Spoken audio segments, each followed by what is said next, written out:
Ladies and gentlemen, boys and girls, welcome back to Hollywood After Dark. Today is March 6th, 2023, a day that might live in infamy as we once again waddle our way into the culture war. This time, not only are we talking about redhead erasure to some extent, we're talking about, oh boy, a Black April O'Neil in the new Teenage Mutant Ninja Turtles movie, and it has definitely set the internet ablaze, folks. It's going to be wild, especially when we break down the history, so let's, fucking go. Oh yeah.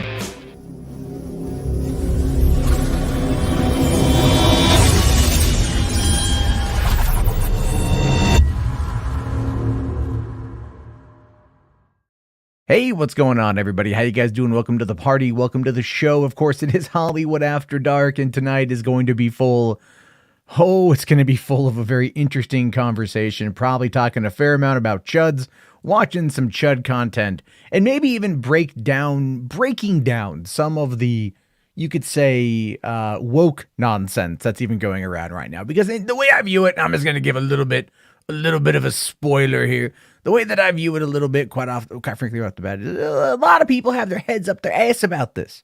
All right? A lot of people have their heads up their ass about this whole casting thing. We're going to watch the trailer. We're going to talk about it. I'm going to tell you what I like. I'm going to tell you what I don't like. And then, of course, we're going to be talking about all the other stuff in between. However, one little thing popped up today, and I wish RJ was here. I might actually hold off on this one until RJ's here. But Jenna Ortega gave a little bit of a hot take surrounding the show Wednesday that might actually, throw some fans into a bit of a tizzy. So there's that there. Brandon here says, I don't think it's woke. Here's the thing with that, though. It's all about your definition. We're going to talk about that. We're going to talk about all of that stuff. I don't think it's woke, but I'm not necessarily I'm not over the moon about the trailer. All right. Like, that's kind of the whole point, is like what we're talking about is, quite frankly, legacy versus ownership. And that's going to be a really interesting conversation when we get down to it, because a lot of people who I've seen talk about the subject today are those who were around in the 1980s and 1990s when the show premiered. To them, that's their first iteration. In fact, to many, that is the de facto definitive iteration, even though the comics looked marginally different and were marginally different before the show became an animated show aimed at kids. But since then, since the 90s, and you had the early 2000s show, you had the 2012 show, the 2017, 2018 show, there's been different iterations of the characters.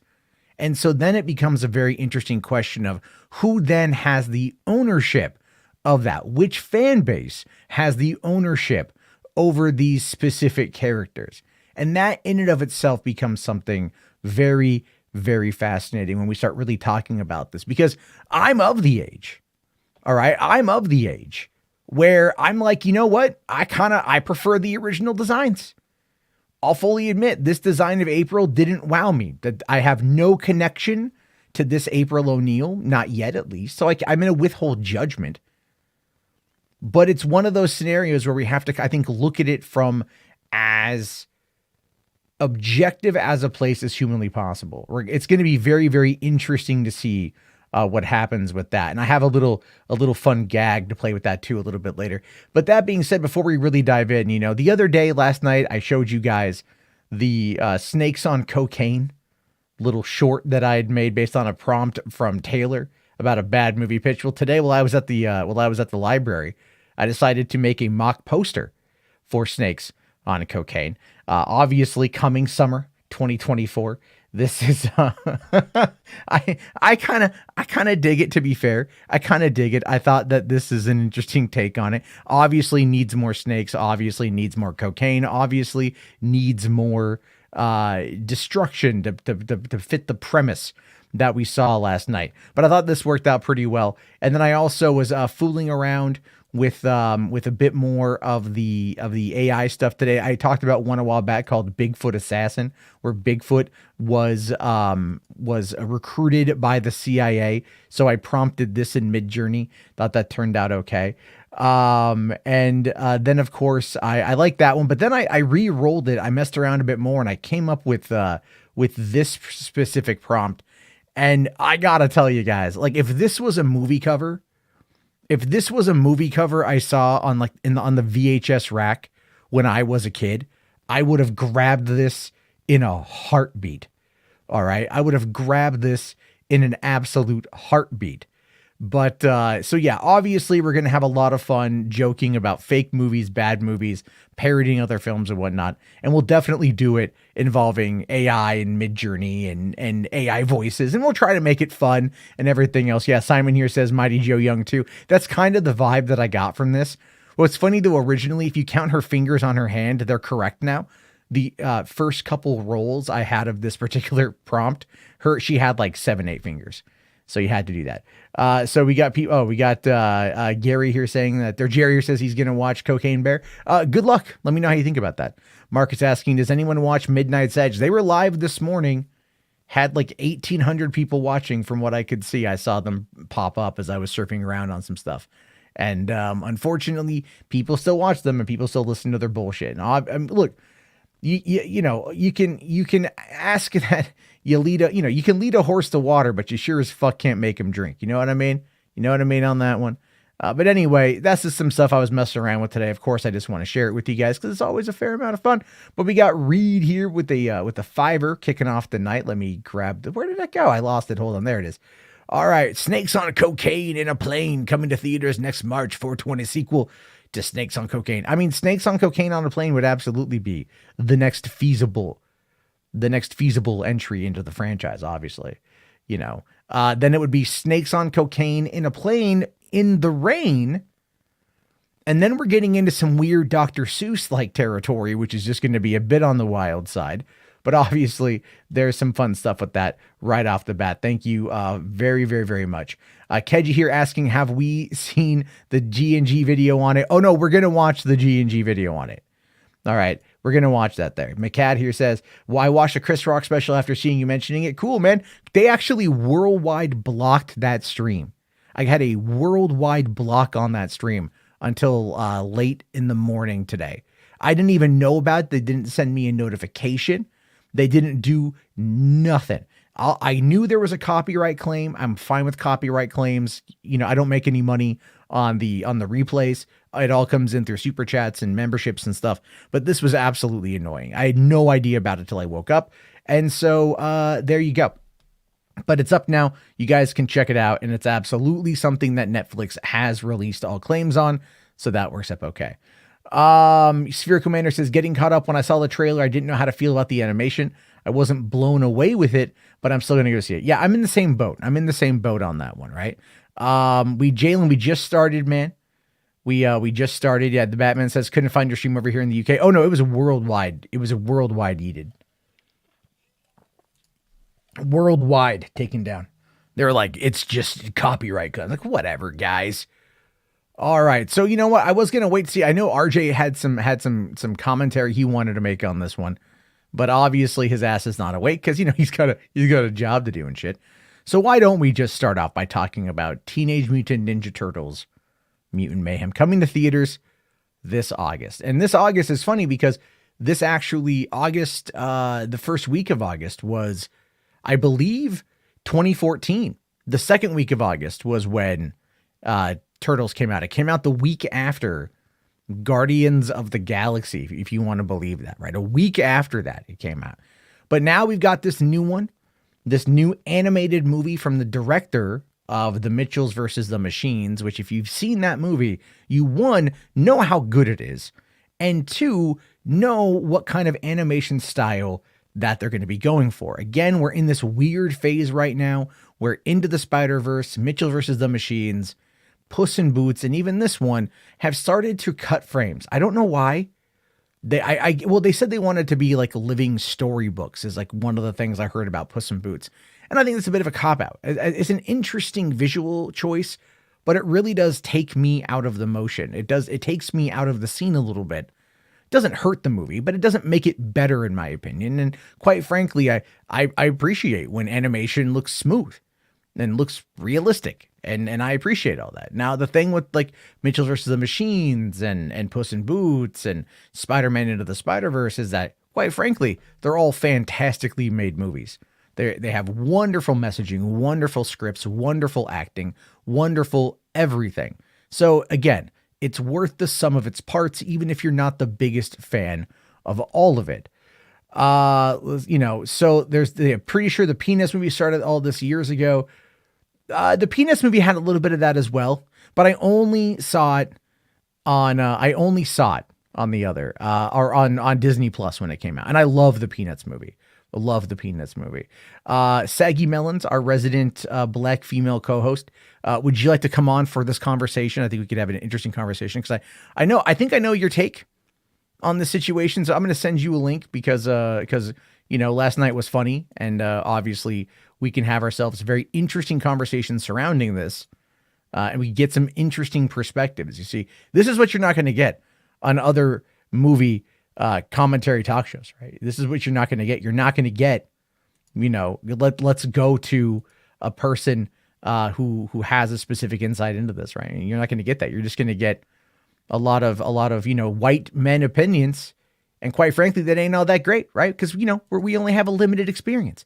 But while we're waiting for Saggy to get in, if she so chooses to get in, what we'll do is we will check out the trailer here right now over on Discussing Film. It's got about 8.1 million. But what I noticed as far as view count is concerned, over on the Paramount Pictures YouTube channel, it ain't doing very good.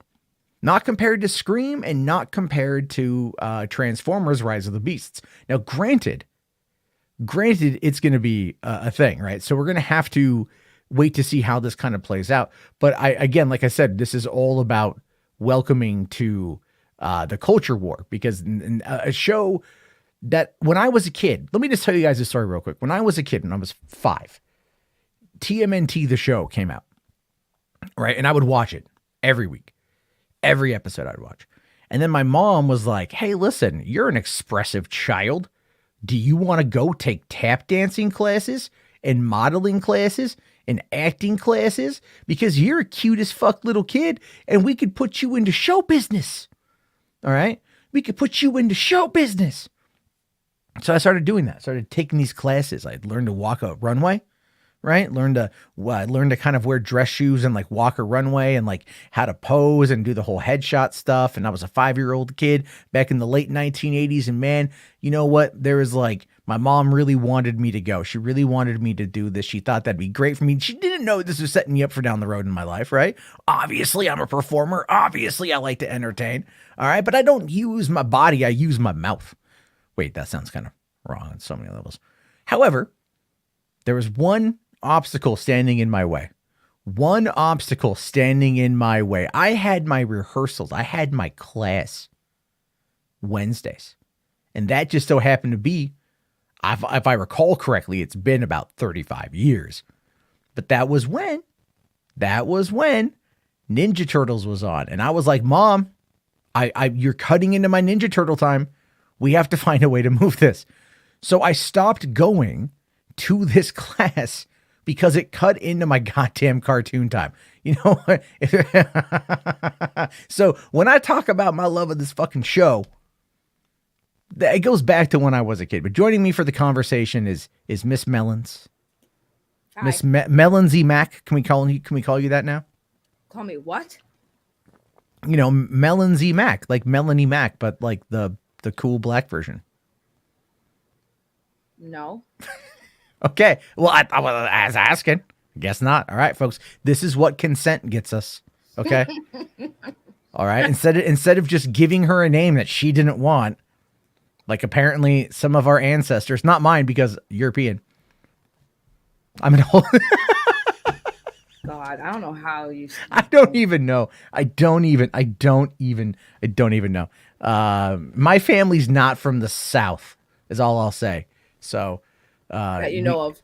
No. My family's all Southern ancestry. No. My family's from Canada.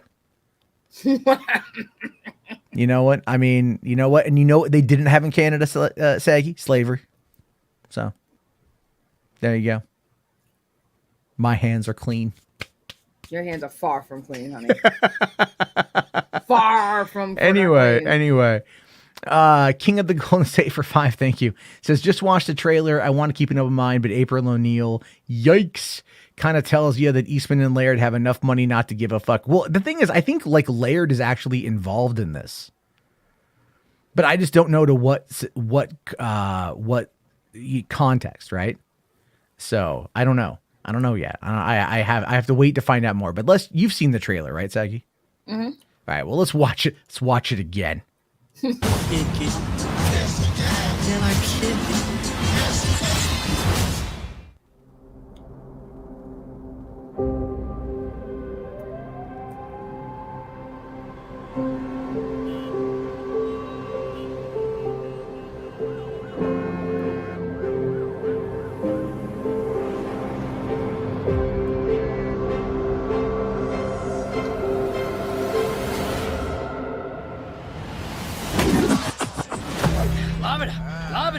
still. Stay still. Now! Oh! Let's try that again, but with ninja stars. Hey, why did we pick a fruit shaped exactly like my head? Just stop talking. You're ruining my concentration. You're fine. Chill. He's gonna die. Wait, did you hear that? What was that? Well, nothing we can do. You guys want to grab pizza? Can I kick it? Can I kick it? Can I kick it? Can I kick it? What the heck are those things? They look like little Shreks to me. Can I kick it? Can I kick it? Oh, we've prepared our whole lives for this. Can I kick it?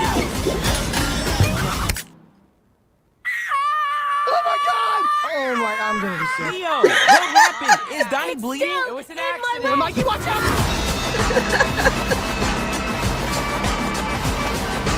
So, you were baby turtles who made contact with mystery goo.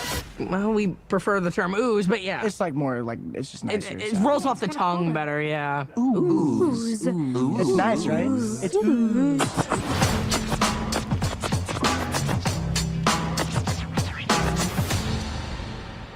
So that movie, that trailer has absolutely just blown up parts of the internet. And people have a lot of feelings about that, Zach. They have a lot of feelings about that. Even the chat. Even the chat's a little bit kind of divided on this one, right? Plush here says they sound like 5-year-olds. Captain Biggins, wait, are they kids or adults? I mean, I think they're like kids. I think they're like preteen. I think Donatello is definitely the youngest of the bunch, right? Like he's like, we're gonna go maybe the same freaking age. Well, we don't know that. This is a new generation of heroes that are gonna rise from the sewer. You know, that's what they said. It's a new vibing thing going on here, right? They can't be different ages. They're all supposed to be the same age. Well, I mean, and you know, April is also supposed to be something according to some people, so it really is up for interpretation, I guess. And that is something I mentioned. I don't know if you came in earlier in the stream, and I had mentioned, you know, we're talking a bit about legacy versus ownership, right? Like, this is clearly a new iteration of TMNT that is aimed at a different audience, right? And then the question becomes, will the audience that did not grow up with these new versions of it, and what I mean by that is like the stuff post Turtles 3, you know, like the third movie, because like you and me, we're close to the same age. Like we grew up with that shit. Like that's what we grew up with. So it's like we grew up with the cartoon show, we grew up with the games, we grew up with the toys, we grew up with the movies. Like that's what we grew up with. Like Turtles in Time was a big thing. Needing to get the Game Genie on the NES to beat the Turtles mission because they didn't give you enough missiles or enough pizzas to throw to destroy what you needed to get the hell out of there. Like that's what we grew up with. And so going into it from that perspective, I look at this trailer and I'm like, it looks cute. Right. It's for kids. But there's a big but there. You know what I mean? I Like don't that. like your butt. Well, no, it's not to say that I'm still day one. It's a day one watch for me, 100%. Yeah, but you also have kids that would appreciate it. Yeah, but my kids are way too young to appreciate that. You know what I'm saying? It's like, Yeah. I mean, like it's kind of, well, it's like I'm taking my kids, at least my 5-year-old to go see Super Mario Brothers next month, and I'm gonna go see it first, obviously, because you know, I'm not taking her, because I don't know how she's going to respond, right? Oh, she's gonna lose her shit. She's going to lose her shit. She loves all that stuff. But it's like, I think with turtles, it's a different idea. It's definitely like And you have darker. girls, I forget. You have girls. Yeah, I have girls. I have a 5-year-old and a 3-year-old. So it's like, they're not going to understand that. But then they might get the cartoons, right? But again, it's like we talked about this kind of last night, where what, you know, if you go back and you look at the original movie and compare that to the original cartoon, it is like night and day. Right. Just thematically speaking. Right. And so here it's like the vibe of New York, I think, is there. The turtles have the attitude that I like. Donnie's voice is a little bit weird to me, but okay. Wicked weird. It threw me off. I'm not even gonna lie. I was like, whoa, you sound like you haven't hit puberty. That's a little weird. Why? You know, some people are some people are late viewers 100%, and so it ends up being this kind of really interesting way of looking at it. There was no Shredder, although I do believe Shredder is in the movie. You don't have Bebop and Rocksteady without Shredder. Obviously, you don't have that. So Shredder will clearly be in the movie. I'm not too sure how I feel about giving Splinter a Jerry curl. Or I like didn't see Splinter. Did I miss him? Splinter. Yeah, he's in there. I didn't even see him. Wait, Yeah. go back. I didn't see him at all. I was like, what? How did I miss Splinter? That part cracked me up. I'm not gonna lie. It got a chuckle out of me. I was like, all right, this might be a little bit more funny. Up there, what the hell? What the? Why does he? Why does he look like the Superman? Why does he have Jerry curls?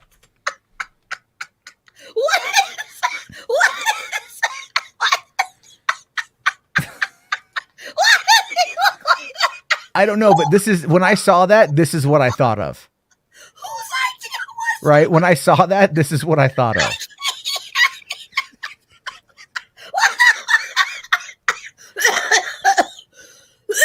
Oh, Jesus. Okay, don't die. Oh my! What the? Go back! Go back! Go Okay. back! Go, Hold on, I gotta find it again. what the fuck is that? Matt! What is that? Who? I need to talk to the guy who made this. He Like, he sir. looks like the kind of guy who would yell at you on the street. I don't know. And he's voiced by Jackie Chan. Right? It's the Mario hair. Exactly. It's the mullet. It's like the Mario hair. Do the Mario. The Mario looks like Ron Jeremy, but without the rape. A little bit like Danny. Okay, Perp Minded. I saw this earlier. I saw somebody had compared this to looking a bit like Kenny Powers. Okay. We don't know yet. Now Ray here says, okay, but listen, we don't know the context. Very true. Very true. But this is something that they're doing. Yes. Ron Jeremy as Master Splinter. Oh my god. That's right. Oh my god.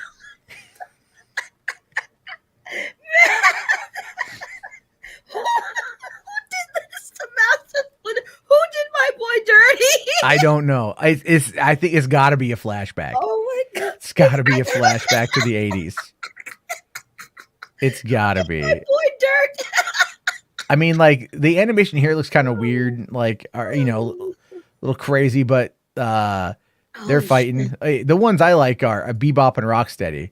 Oh, I'm sorry. That was just, oh my god. Yeah, but I mean, like, having Bebop and Rocksteady already in it, I just wonder if this is going to be towards the end. But yeah, and then of course the biggest one is this. Everyone's talking about April, right? Because April does not look like traditional April that we would know of. April is like, not even like what we got from like the 2017, 2018 show. This April's like, I don't know. It's something is about her design that's a little bit weird to me. I mean, I think the issue is everyone is just so like, first of all, like, yes, April O'Neil, the one that I grew up with, the yellow jumpsuit and the red hair, like she was the Teenage Mutant Ninja Turtles, even though they called it Teenage Mutant Ninja Turtles, they were like a little older. April O'Neil was like literally an adult. She was very much an adult. She was very much an adult and everything else. And then of course there's this massive conversation surrounding, like, the origin. Y'all pause on that. I do not look like April O'Neil. First of all, she's much darker skin. My hair is not like that, and I ain't that thick. So pause. Y'all can pause. I mean, being racist. Y'all being racist. I mean, that does not look like me, bro. No, I mean, no, it no, doesn't does not look like you. Not all black people look alike. You racists. I'm not saying all black people look alike. I'm Racist. just saying that if you wanted to open your OnlyFans again, No, this might be your way in the door. I'm getting an April O'Neil costume, and I'm gonna show you guys how wrong you are, and you guys can kiss my ass. I'm just saying, like, this is, you know. I'm gonna get the jumpsuit too. I ain't even gonna do it like her. I'm gonna get the jumpsuit. But what cracks me up about this specific image here is the person who tweeted it out, because we actually know this person. Oh, it's right. Oh yeah, it's Zeverfett saying here, Teenage Mutant Ninja Turtles looks fun, but did they just Jimmy Olsen, Wally West race swap April O'Neil because she was a redhead / ginger? Who in Hollywood has a hate boner for gingers? LOL, movie looks funny though. Now that has gotten a lot of attention. We see that this tweet has got 240,000 views, which is good for him. There was one, this one woman here though, says April O'Neil was actually black when she was first created by the creators, pressuring to whitewashing her to sell toys. Also, Megan Fox played her and didn't have red hair. Y'all didn't complain about that. See, the thing with this particular take is this girl knows nothing. This girl knows nothing. Like, a lot of people know nothing. A lot of people know nothing. It's literally just they read on Twitter. We all complained about Megan Fox in the 2014 and 2016 movie. No one didn't complain. But we just went like, okay, why they chose Megan Fox, I don't know. They needed someone with some slight sex appeal. Fine. She was okay in the role. A lot of people didn't like Megan Fox either, especially after the Transformers stuff. Yeah. Well, she has that kind of like resting bitch face, to be fair. Like she just does, you know? Yeah. And then she went on like whatever midlife crisis she just had with Machine Gun Kelly and whatever. I feel bad for Brian Austin Green, to be fair. Right. I'm gonna stand with him on this one. But anyway, that's one of the funniest things about this, in my opinion, is just the fact that that it's all sorts of crazy with this. And our boy RJ just woke up, so I just sent him a link. He's gonna pop on in. But I wanted to before we dive into all that, right? Because there's the other part of this as well, and that of course is the here we go again. Right, all the usual suspects coming out. This is sad. Ryan Kennel, look, April is fat and black. Wow, fat phobic and racist, Ryan. You know, Ryan, stop. Stop, Ryan. Like right off the bat, you know, and then world class bullshitters trying their hand at it as well. But you know, shell shocked why fans hate the new TMNT trailer. A lot of fans. In my opinion, a lot of the old school fans are just I think they're like, well, wait, we have an idea of what we want. We have an idea of what we like. We have an idea of what we're used to from when we were kids. So this nostalgic bait is not really working. But I don't think this means that fans are not going to show up. I don't think old school fans are not going to show up at all. I really just feel like a lot of people are just kind of really like, what the fuck? So while we wait for RJ to get here, because I want to get his take, El Senor Griggs posted this video. I wanted to watch it because I've seen. No. I saw there was like a take, like I saw a video clip or two popping around today, and it's I just kind of want to see how he's going to frame this, because again, what we've talked about is the other person who was criticizing Zeverfed clearly doesn't know the lore, right? Doesn't know the history. You know what's funny though about that? You know who did know the lore and kind of dropped some. Yeah, I saw Eric D. July. Yeah. Yes. Yeah, I know. I read that and I went like, fuck, I hate it when I have to agree with those guys. Thank you. And that's what I said. I was getting shitted on for it. I just saw it. But I know he's right. He's 100% correct. And I'm 100% right. But it's like, and we're going to talk all about that though as we go through this thing. So let's take a look here at this specific one. You know, Mega Man here asking, have you ever had an honest conversation with any of those people? Do they seriously duck you? They do, and they'll never give me an honest conversation on stream. On stream, they'll never give me one. If I was ever able to get them like even in a private endeavor and like having a conversation, I could probably get them to admit it's all a sham and they don't care. That's just the reality of it, but they won't ever do it publicly. It doesn't benefit them to ever be public about it. But joining us is RJ. And so I want to get your take on all this shit. RJ, what'd you think of the trailer? I loved it. I thought it was great. What did you think of April O'Neil? Honestly, I didn't give a shit whatsoever. I think this whole thing's really stupid. RJ hits redheads confirmed. I mean, it's not even that. It's just like, dude, like, I love TMNT. I've been a fan of that franchise since I was a kid. There's been like 80,000 different interpretations of it. I don't care. It's fine. Like, this is what the fans want, RJ. Voluptuous redhead in I an all personally yellow don't suit. care. I personally don't care either, but I still think it's a little weird that every time it's involving a character that has red hair, they always do get swapped. Dude, Black I people. talked about Very this strange. years ago. Ginger erasure is a thing. Like, nobody wants to ever bring it up. Like, we talked about that with the Little Mermaid, and they're like, yeah, but they dyed her hair red.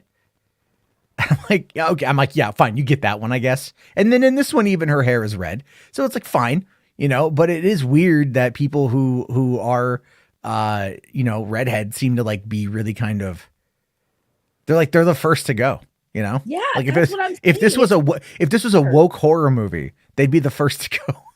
But that's what I'm saying. It's like, I think it's like after the first few times, it'd be like, whatever. It could just be a coincidence or whatever. Maybe the actor was more better or suited, whatever. But like, it happens so much. It's hard to ignore that there is some weirdness going on where every character that has red hair or ginger gets in live action or other thing. It just becomes a black person. I'm like, why? Like, why do we keep transforming into like from gingers? It's very strange. I don't know.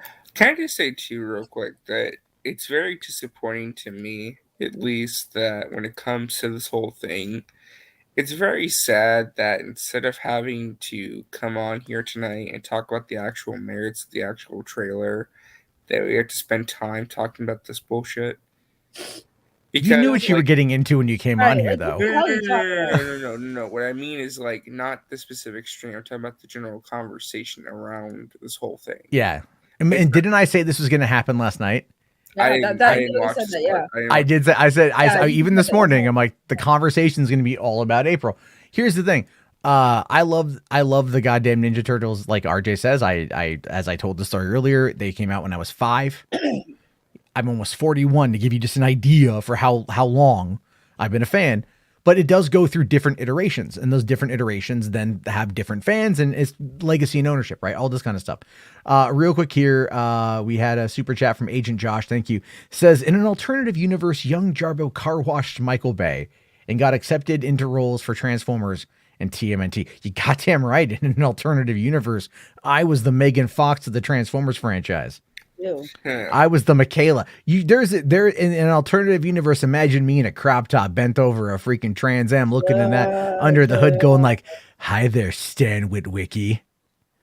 Do you want to stick your dipstick in my oil hole?" Wait, Jesus Christ. Here's the other part that's really dumb too. We've already been through this. Like, did people forget that April O'Neil was already black before in like Rise of the TMNT? yeah, but but the thing is, but that's what I've been talking about, RJ.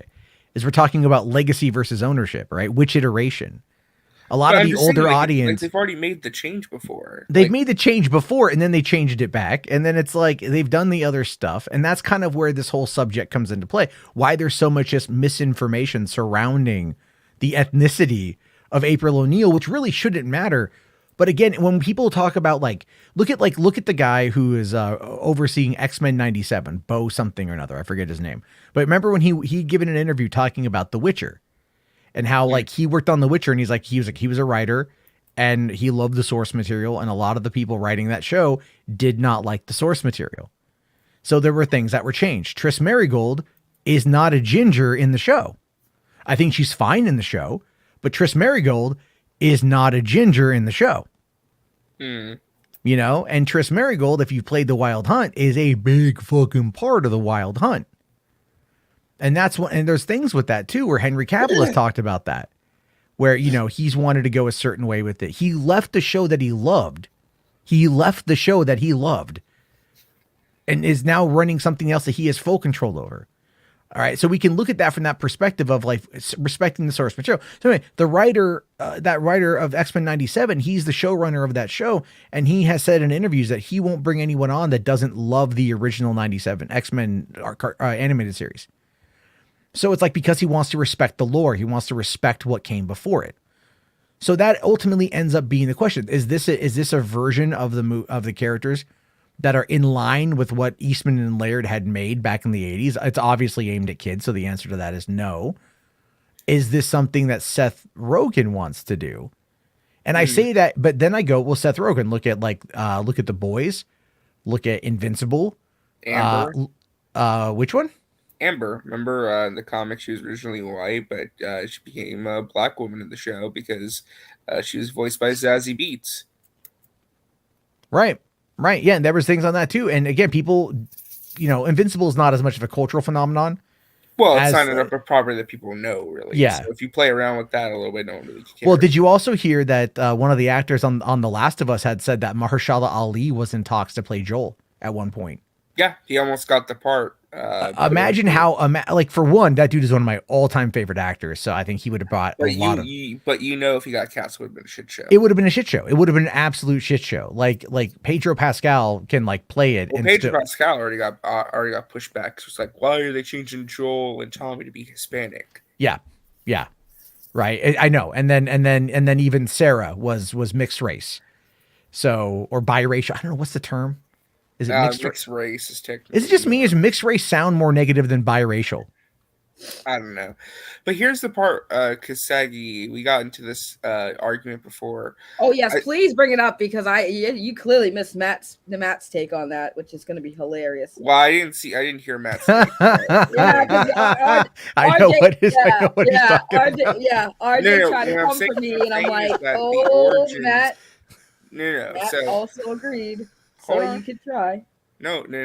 What I was going to say is that I think when it comes to the character of April O'Neil, what makes this conversation more confusing and what makes it more of an issue is that when we look at the origins of the character when she was initially conceived, right, and created by Eastman and Laird, the issue is that the origins are very murky because based on what we know, Kasaki, you are correct. She was not initially intended to be black. Based on the information that's come out, initially she was written to be Asian, but she was named and designed only at one point. She was considered to be Asian in the notes. So she was never, again, looking at what they did versus what they have, and I have right here. Here is the first appearance of April in the TMT comic from 1986 or 1980. Yeah, I think 84 or whatever, right? Mm-hmm. This is the first appearance of her is in issue number 2. She is Baxter's assistant, right? Right. Yeah. And you can look at that first panel right there and you can go, I can see a little bit of Pam Grier in there. I can. Right. But then even as time goes on, we start to see, again, this design is clearly not that. There's other looks where she kind of just changes the way she looks as it goes on, because this was a almost like a self-published comic from back in the day. Yeah. So as they developed it, as they went on, we get more with her here, right? But I'll bring this nice booty shot. A lot of that's a cool looking image, by the way. Yeah. But again, it's all it just kind of changes the design. There's not a lot of continuity. There's no consistency. That makes sense. What I was going to say is that when it comes to April's origins, sometimes so in the note she was originally supposed to be Asian. She was designed and named after a mixed race black woman that Eastman was married to. She was named after a black woman. Well, I've heard mixed things about that. Well, okay, so here literally quoted it and said that she was named after an African American woman. That's what he said. I mean, I actually asked Chat GPT this question earlier tonight, and then it gave me. It was all I was like, is April O'Neil black in the original comics? No, she was not originally depicted as a black character in the comics. In the original comic, she was depicted as a Caucasian woman with reddish brown hair. Her appearance has varied somewhat in various adaptations over the years, but she's been typically portrayed as a white character. Well, here's the part that also makes it confusing, though, and this is where I get frustrated with people like Eric July, because as he claims to want to combat against misinformation, what no one wants to bring up is that there were several instances in the 80s where she was drawn and colored in comics to be a black woman. Tan. And no, she was tan. It was no, tan. no, no, no, no. I can legitimately show Are you. you, the are, pic. wait, are you? Hold on, let me see if I got this image here. So I'm assuming you're referring to this image right here. Nope. No, there was one where there was like a black. She was like She was obviously black. legitimately black. But again, I'm saying though, the point is again, originally the first appearance of her, she was not black. That's what I was arguing when everyone was coming for me. I said, I'm not arguing the whole thing. I personally don't care what color they wanted to depict her as. It's an old character. I'll She's send- already I'm been. DMing My those issue, pictures to you, my by the way, issue Trevor. is that people were saying, well, she was originally back. They're going back to her roots. Incorrect. That was not a factual statement. It was false because her first appearance ever, right. she was a white woman. So he's talking about this one right here, and it's actually referenced in this blog post that I want to bring up because this guy goes into it and everything else. I'm trying to find that. I guess my point is that when it comes to April O'Neil's race, there's a lot of which I can agree with. Say, I think there's a lot of misinformation and confusion because I think overall, the entire conversation that we're having is that her race doesn't matter. I mean, think about it, right? She was initially conceived at one point to be an Asian woman. Sometimes she's drawn to be more African American or Latina. She's white, redheaded. Her race is ultimately irrelevant because you can play around with it and it could be like several different things. And it doesn't matter. It's still April O'Neil at the end of the day. Listen, her race has changed because of the voice casting. That's it. That's literally what it is. I've said this many times. The reason why the race has changed, it's because of who they've chosen as the voice actor, because now what they're doing is voice actors are now only doing characters that represent them. So if you have a black voice actress, they're going to make the character she's voicing black. Oh, okay. Don't know why, So RJ, It is. that image that you are referring to, this one right here. Okay. So King of Golden Savior says April O'Neil Gate 2023. Yeah, I agree. There's the other one too, where like it looks like she's near a phone booth. Yes, Like, but that was actually colored. That was actually originally that was black and white, and then that was colored by somebody else, and that's made its way around. So this specific one right here was actually referenced by Peter Laird himself back in 2012. Someone asked him here, so there's a story you worked on called Snapper and Turtle Soup Volume 2. Just wondering why April is black in that story. And he says, I believe that's the one I colored in Photoshop. It was my first such experience with doing that. I never envisioned April as black. So if she looked that way to you in that story, it might be because the way the artist drew her, or some failure on my part in the coloring, or just something about the way you perceive it, or some combination of the above. It was certainly not my intention to color her in that way as to make everyone think she was black. From Peter Laird himself. Yeah, no, and that's perfectly fair. Like I said, there's no disputing that for the most part, for most of the history, she's been depicted as a white woman. I mean, that's just the way it is. I think now, again, I don't know if anyone's done their research, but I've heard things that when they were looking to make toys, because they made toys for the comic and they made toys for the cartoon, when they were going back to the cartoon, they specifically requested that her design be changed to be more toy appealing. Well, I'm not saying that. I've seen that flying around as well, but yeah, I'm not saying the toy company demanded that she be white. I'm just saying that the toy company demanded her design be reworked. So that's how we got the red. I mean, in the 80s, it makes sense. Also, to answer somebody's question, yes, the actors who played people of color in Family Guy and Simpsons were white. That's why they stepped down from the role to give it to black people. Yeah, because that became and Shredder was a Japanese man played by Uncle Phil.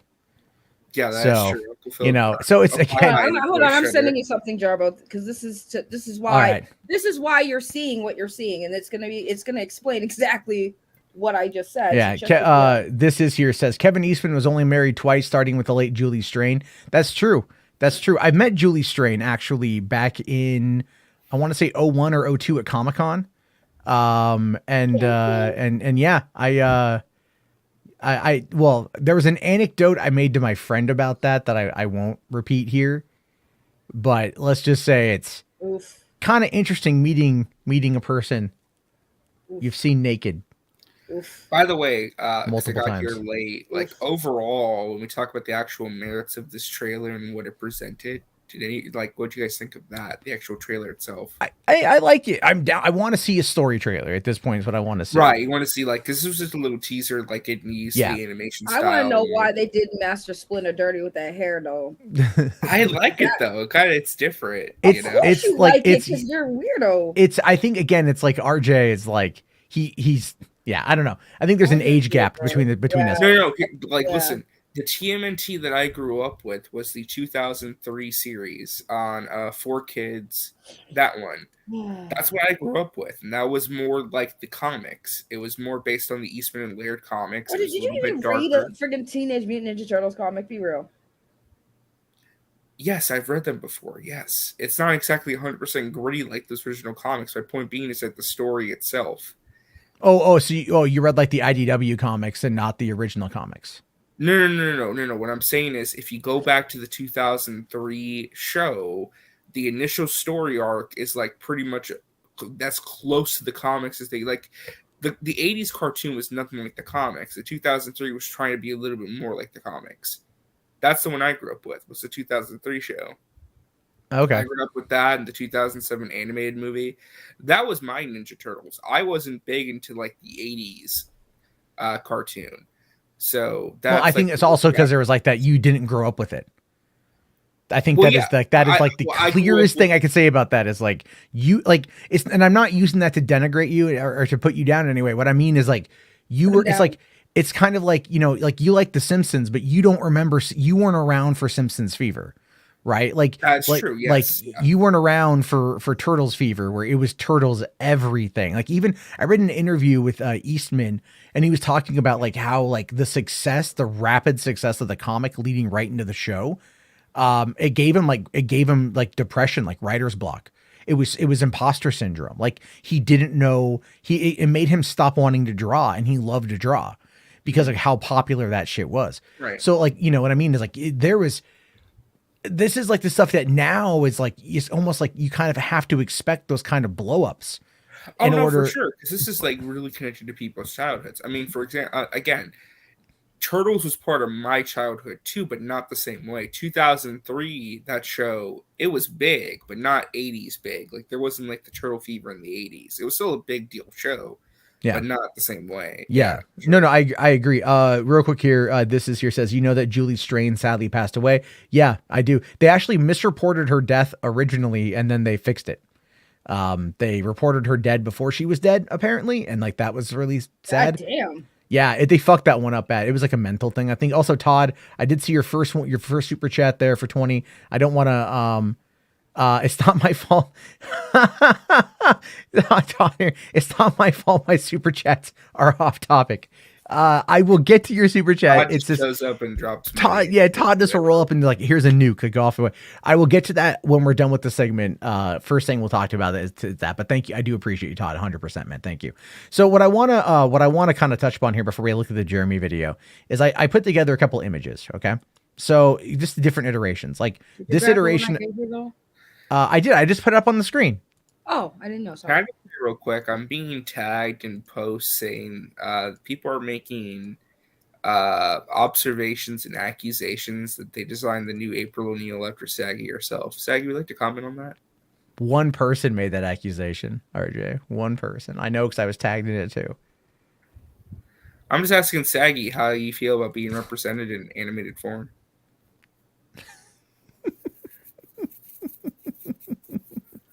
I'm sorry. Are you going to contact Paramount and Nickelodeon Films to sue? Sorry, I don't answer questions from bitches. Anyways, look at the different versions of April. There we go. See, here we go. See, Charbo figured it out. It's just Saggy Melons is April O'Neil. This is Saggy after the chocolate pie and energy drink at 3 a.m. I actually had the ice cream. Oh yeah, you had the ice cream today, did you? Oh, yeah, good. That's healthier, I think. I'm just wondering, Saggy, are you going to? All right, talk RJ, the joke's over. Move it along. The joke's over. So your life is a joke. Jesus Christ! What the fuck? Your dick is a joke. Yours makes Andy look like a friggin' Jeremy. What's his name? Ron Jeremy. There we go. I'm playing a game, so I'm not paying attention. Okay. Anyways, So this image here, right? This I have it there. You've got the one of the original designs of April. This is from a cover. It's actually that's her Wikipedia picture, by the way. That's her Wikipedia picture. If you look up April O'Neil on Wikipedia, the one on the left there. And then of course we have the one in the middle, and the one in the middle is from the original show. And then you've got the new one. Now I'm just showing that for like the evolution over time for just these 3 iterations. But then you've also got this one right here, you know, showing more of the iterations over time. The original comic, the cartoon show, was this the 03 reboot? The dark red hair was the 2003 show. The one next to that is the IDW comics by Eastman and Laird. Then you have the 2012 version and the 2018 version. I want to say, the Rise of the TMNT. So yeah, and so exactly like, you know, there's the big one there, right? So like I said, like you had the one image of, oh god, let me bring that back up again here.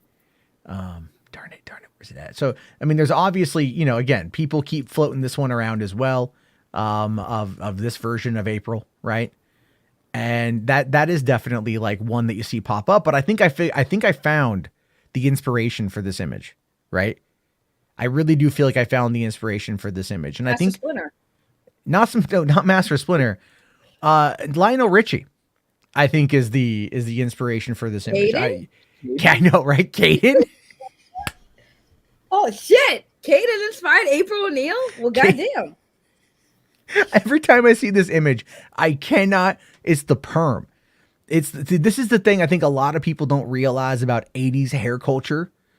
Bigger was better. Perms were everywhere, man. I mean, like fucking Hairspray depleted so much of our ozone layer from the 1980s, from all that shit. Aquanet has like killed more like wildlife than anything else, and it's just. Well, I was gonna say, by the way, this might be a dumb question, but go back to the image of all the Aprils with the new one. Is that like confirmed to be April O'Neil anyway, though? Which one? The one that we got in the trailer today. Because everyone's flipping out. But I had this discussion with Tony because there's a shot in the trailer of like a different. She's credited. The voice actress is credited as playing the voice of April O'Neil. No, Saggy. I know. I'm not saying April isn't black, but I don't know if that woman at the very end of the trailer is actually April O'Neil. Hold on. So she's reporting. She's interviewing the turtles. She's blogging, or she's writing down what she's asking about who they are. So she's clearly reporting on it, wearing a yellow jacket. And got red hair. Yes, she's April. Okay, no. I'm just asking if it was confirmed for sure. Like, listen, yes. I know everyone's working under the assumption, but I'm just making sure because there's another. Oh, is this going to be like one of those like Spider-Man Homecoming things where you're like, Zendaya isn't MJ? No. I'm not saying I'm not saying she's not black. I'm just saying there's a shot in the trailer of a different looking redheaded black woman with like a different glasses, like a different. No, she's not face. black. She's actually white in that one, and that's the other chick. The other chick that they have voicing whatever how that character's name. This one? Yes. Yeah. No, that's April. That is April. Yeah. But why does she look so different like there compared to because this is going to be Michelangelo looking at her and seeing, and because remember, Mikey was always in love with April. And so this is one of those moments where it's like he sees her. You look at the soft lighting around her head, the way that she shot the complexion, the way that it looks. This is one of those moments where it's like, you know, it slows down and you start hearing the music, like, you know, like, hello, is it you I'm looking for? See, Lionel fucking Richie. Where's Caden?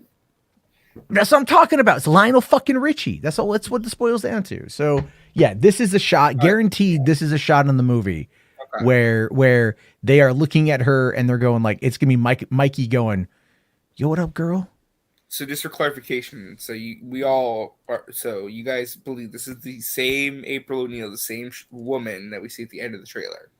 It's yes. Not a different woman. Okay. Dude. Okay. Sure. Dude, look the glasses are the same. The hair is the same. The beanie's the same, dude. Okay. I'm just not very observant when it comes to these things. Like, okay, hold on here. See, look, there we go. Look at the beanie. Look at the glasses. right? Maybe it's just different lighting. Maybe that's the issue. That's what you see the freckles there. That's what I'm talking about. It's the lighting. It's going to be Mikey falling in love with April. That's what that is, right? That's what that is. Like, notice how the eyes right there. Look at that. Eyes are shut. Eyes open. I really Hued love the lighting. art style, by the way. It looks really cool. I'm gonna have to see how it plays out theatrically. I get again, like I'm cool with the way it looks. It's very sketchbooky, which I like. Because think about it, right? Spider-Verse is meant to look like a comic book, right? A very clean comic book. Puss in Boots looks like an actual oil painting, right? Like a painting, like from a fairy tale. This looks like a sketchbook, and I kind of dig that. It's going for something different. Yeah, what I don't want is I'm just tired of like the dropping of the frames. I'm tired of that. I just like it drives me up the wall. With Brandon, I don't hate it. Can you please stop asking why I hate it? I don't hate it. No, she hasn't said she hated it. Yeah, We're just like he's been saying it in the chat a few times. I'm like, at this point, I'm like, listen, I don't hate it. That was never my issue. I literally said I don't care. It looks good. It made me laugh. I don't hate it. I think he's going back to last night when I said you guys are all bringing up fucking like, hold on, they're talking about like Donnie loved April in 2012. Bitch, I didn't fucking watch any of that shit past the original crap. Yeah, you actually, you missed that because in 2012 it was a big deal. All of the turtles had a thing for April. Everyone, they all just want to give her the fucking turtle dick. Okay, fine, cool. That's why they introduced Venus. They needed a turtle that they can simp over, and it wasn't April. So they couldn't have interspecies erotica, so they had to bring in a female turtle. We don't talk about Venus because Venus is canon now. She's canon. Venus is canon. Everything's canon. Is Venus going to be in this movie too? There's a female turtle in the IDW comics, but her name's not Venus. It was a whole storyline, but yeah, Venus is canon. It's her name's not Venus though in the comics. I wasn't asking you. Well, I'm just bringing facts and logic because we know you don't bring up facts. Says the guy who argued with me and then found out that Eric July was actually correct. So shut your mouth. He's very disingenuous though, because again, shut up, RJ. Stop. I'm being fair. He was very disingenuous. He was very disingenuous because as soon as I said, hold on, wait. As soon as I said, I posted and retweeted and I said he's not wrong. He's dropping facts. RJ's like, cancel Saggy. She's trying to trigger me, and Eric July's wrong. You're wrong, Saggy. I have the DMs to prove it. I have the DMs to prove it. Goodness. I love how you are the joke, and you're right. I can't take you. Ooh, okay. All right. Not till you're 30. That's the deal. 29. 29. Why are you raising why are you like lessening the age? You're pushing it up. We've never lessened it. The age was before 30, so 29, you dipshit. So are we talking like exactly his fucking like when he turns 29 or like on the last day he's 29? When he is 29. Oh, okay. Okay. But which time zone? Your time zone or like his time zone? Because you're an hour ahead of him.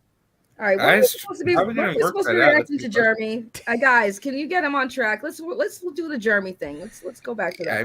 All I'm saying is just Swoozy. Here's his Matt. Let this happen. Let's just go to the Jeremy thing. Thank you, Jeremy. Okay. All right. Well, there was a super chat from HWAD, which we'll get to when this is over. Okay, because just keeping it on point. So anyway, look, I think the animation looks fine. I'm gonna look forward to seeing it. It's a little dark. I think this looks great. I'm just waiting to see though if this actually has like an impact on the like if the general turtle going audience, of which I don't know if that really is one anymore. Well, this trailer was trending all day, and I'm looking at the Twitter views for it. On Twitter alone, it got over 8.5 million views. On just the discussing film update or whatever. Maybe it was whatever one they're linking No, from. like the official post. Yeah, but then you go to Paramount. I'll say this, all the controversy, I'm probably going to see it now. Just because I want to see it because of the controversy. I mean, people like really... And what's funny is the Paramount Pictures official account only has 2.4 million views. Yeah. Well, I think, these trailers do play bigger on social media sometimes than the actual official YouTube pages. I don't know why they do. But, like, people really got excited for this because I think, especially because of the animation, like, people are like, oh, they're trying to do something very unique and different. And it feels like, again, Spider-Verse really was a game changer because you have stuff like Arcane, you have stuff like Puss in Boots. Now this, it feels like we're in like this renaissance, no pun intended, of animation right now. I think like the animation especially is what got people really excited. Plus the voice cast, like the voice cast got this thing really hyped up for people. I mean, dude, Giancarlo Esposito is voicing Baxter Stockman. Are you kidding me? Yeah, no, Jackie Chan is Splinter. Like, come on. No, it's gonna be really interesting. I think there's this really big overemphasis on Twitter. I really, really, really do, because it's like how did it do on TikTok, where there's far more fucking people using TikTok? Like, that's my question. Like, how did it do on Insta, where there's far more people using Instagram than Twitter?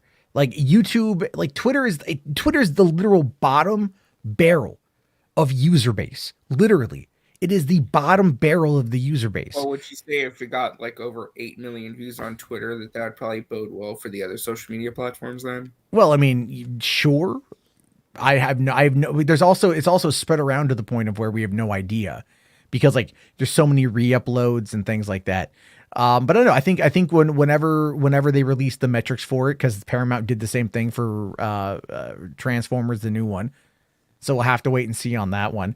Either way, though, I think because the last time we had a movie was 2016, and Out of the Shadows was not the best movie. Wait, was it 2016? 2016 was when Out of the Shadows came out. It's been 7 years. I believe so. Yeah, I just watched it recently too, like for the first time. I can't believe it's been that long. I didn't think it was that. Hey, long. it's over 30 years since the first one. So, it's like time flies the older you get. But anyway, here, Static Path for 5, thank you, buddy, says the Venus is in the comics along with other female turtle named Jenica. Venus was just introduced in the past 10 years. 10 issues. Yeah, well, the creator 10 issues. Sorry. The creator hated Venus, and they said it wasn't canon. Like, well, what I was referencing is that recently in the IDW comics, Eastman and Laird, I think, or whoever was writing at the time, they were wrapping up one of the big story arcs. I think it was like the 100th issue celebration, and they wanted to introduce an official female turtle to the team, be the 5th turtle. And it was a human named Jenica who got a blood transfusion from one of the turtles and got mutated into a turtle as a result of that. So that was a big deal at the time. And her name was Jenica, and she had like the yellow bandana to be one of the official different colors and stuff. So yeah. Okay, I mean, like, cool. Listen, those IDW comics are great. Watch when they bring them to the big screen. It's, whoa, look, they're making female turtles. Oh yeah. One of them, I bet you Venus is gonna pop up in this. Nah, man, bring in Jenica. Jenica's a better written character. But they need something to appeal to the female demographic. I'm just saying. Honestly, if it wasn't for the fact that they gave Venus like some weird ancient Chinese superpowers, which was really weird. It was just really weird. I mean, it wasn't like bad. It was just weird because it's like, you didn't need to give her like special powers to differentiate her from, the other turtles, because she was raised in China where the others were raised in Japan. It just seemed a little bit more racially insensitive.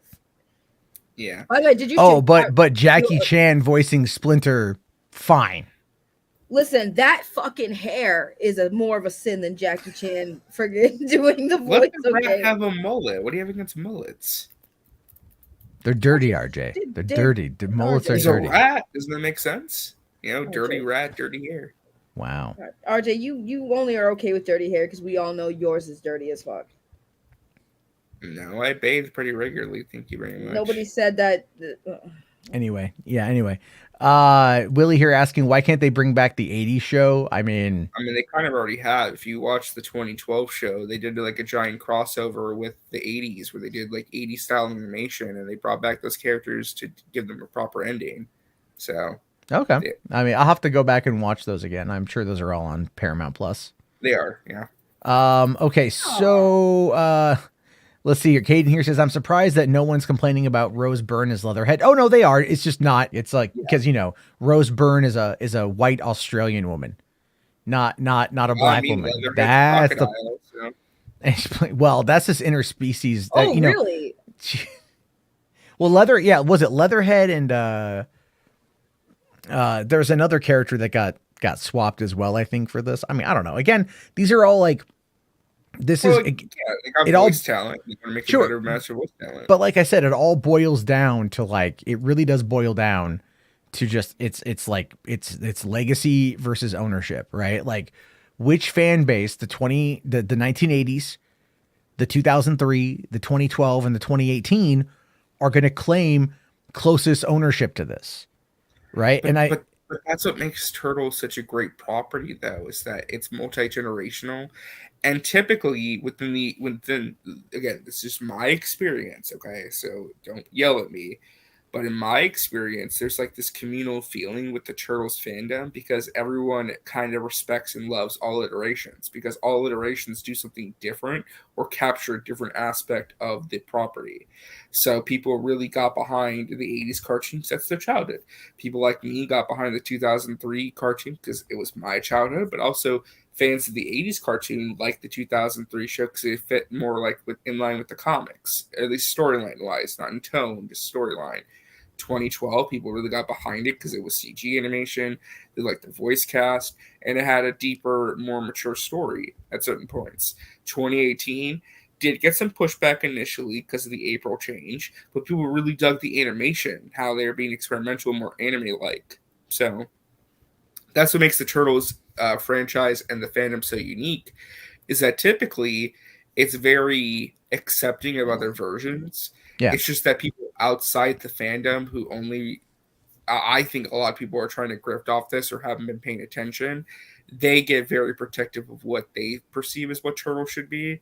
But the actual Turtles fandom within itself is very accepting of other versions. Sure. Again, I want everyone. I just want to make this abundantly clear. While like I have my preferences, as I told RJ, I said this to you earlier today. I have no emotional connection to this April, so I'm withholding all judgment. Really, I'm like, you know what? If it's good, it's good. Like, you know, we can be surprised. Like when I first heard of Into the Spider-Verse and they're like, it's doing, you know, Miles. I'm like, I'm not the biggest Miles fan. You know, not that I don't like him. It's like, you know, I'd rather see Peter Parker. Like that's me. And then movie to you. Like, you're racist. You're racist. No, but then here's I didn't see it when it came out because it was a crowded time, right? Obviously. And like no one I knew was talking about it. I didn't see Spider-Verse until it hit home video. And then I got mad at myself for not seeing it in theaters because it was so fucking good. So yeah, I mean, like, I'm really excited to see what they do with this. I've always enjoyed the Turtles lore. I think if it brings more people in, cool. But let's go, hold on. Jess here says, can we agree that the live action TV is the worst? Yes, we can. We can. Yeah. You can criticize the live action movie. Okay, but no, the show is fucking god awful. No, the first live action movie's god tier. The TV show, first of all. He's talking about the TV show. So the reason why they did the TV show is because they wanted to capitalize on the Power Ranger like fake craze. So they were like, we should do this because Power Rangers. Didn't they? Yes, they did. They had a crossover episode with Ninja Turtles and Power Rangers in space. I remember that. When I was friends with one of the actors on that show, he said that was his favorite episode to shoot because he was a huge fan of Ninja Turtles, and he felt like he was like starstruck that he was getting a chance to like work with the OG, like they had the OG suits and everything. And I think like the concept was an interesting idea because again, I get why they were trying to do that because Power Rangers was really popular, and around that time the movies were doing well, so they're like, we should probably try to do this. And then and I mean, it was a fun, interesting time, but yeah, I'm glad it was not that great. It was kind of, I rewatched it as an adult, and I'm like, this is weird. Actually, I was gonna step in. I can't say that version's the worst because we have the TMNT concert tour Turtles. Shut the fuck! You shut the fuck up! You shut the fuck up! You shut the fuck up! You shut the fuck up! RJ, did you even see the TV show? No, I'm saying that they're both really bad. He's talking about. He's talking about this. But I'm saying, has he? I love that goddamn tape. I got that tape for Christmas. You were a child, man. You shut the fuck up. Go back. It's RJ, bad. you didn't even watch the Teenage Mutant Ninja Turtles TV show to even you didn't watch it, bro. Shut up. I know you didn't watch it. What are you arguing about? I'm talking about the concert right now. Okay, but you can't. You didn't even watch the TV show to even compare it to a concert, dude. My point being is that in terms of like costumes and designs and production value, they are both pretty bad. Well, here's the thing: if anyone out there is curious to see how bad this is, and the thing is, RJ's not wrong; it didn't age the greatest. Oh no, it's funny. Teenage Mutant Ninja Turtles coming out of their shells tour. I had this VHS when I was a kid. My stepmom got this for me. I think she got this from like fucking Burger King or some shit. It's just like this whole. Really? Oh, relax, dude. They did this whole thing. So bad. But listen, this is from a specific time and era, though. You This know, 1990, I motherfucker. mean, I loved it. I love it. It You wasn't that bad. it was bad. But listen, like this is an Oh my example God, of just how RJ. big Turtles were. This is what example of Turtles mania. You know, Oh, Yeah, this they're all is one freaking example, but it was so bad, dude. This was classic. Shut up. You're such a weirdo. awesome. You're in a weird mood tonight. Yeah, I'm feisty. You want to fight? I think you need to go lie down, get some ice cream. Yes, Relax. that Static Path here says, yeah, don't talk shit about the coming out of their shells tour. This is the thing. This is what it was. Like I said, you know, Turtles, like nowadays, everything's expected to hit $1 billion. Everything's expected to be market tested, and it's expected to blow up. And if it doesn't, it's deemed a failure. But then you get these things like the Turtles is a massive one. Just like how big it was. Like I had the plushies when I was a kid. Like the ones, you know, like I would go to a Wonderland arcade and try to get all the plushies to get all of them. They had like I had the bed sheets. I had the fucking toys. I had the big turtle shell toy holder, you know, that had like all the toys and shit. I remember like, you know, getting fucking what was it? When I got the SNES, right? When my dad bought me that for my birthday.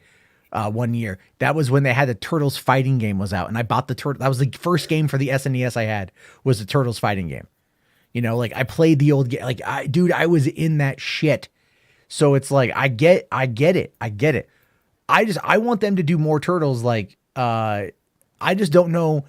I'll tell you this as an old school OG fan, really, I don't quite know what I want, and that's an honest take because I don't quite know. I have faith in Seth Rogen for his adaptations. I do. He's done very well. You got people from The Boys and Invincible writing and working on this. You got people from Spider-Verse and Mitchell's vs. the Machines working on the animation. And you got the director of Mitchell's vs. the Machines. You got a really solid creative team working on this project. Yeah. So, I mean, yeah, people, Susie says I had the van. Tails here brings up Turtles in Time. Mega Man here says I even had TMNT pinatas. I was in love with Raphael. My turtle, my very first, I got a turtle for when I was a kid, and I named it Raphael. Like I had the biggest crush on Raphael. Raph was my favorite turtle. I think I that was my first time. My favorite turtle was Raph. Yeah. And I mean, that's the thing. I got a turtle because of Ninja Turtles, and I named it Raphael like a fucking nerd. But I was a kid. I love this shit. I was so in love with Raph. Yeah, like he was the best part of the fucking first movie too. Oh yeah, no, Raph was great in the original movie for sure. Yeah. Let's see. Maverick here, thank you, buddy.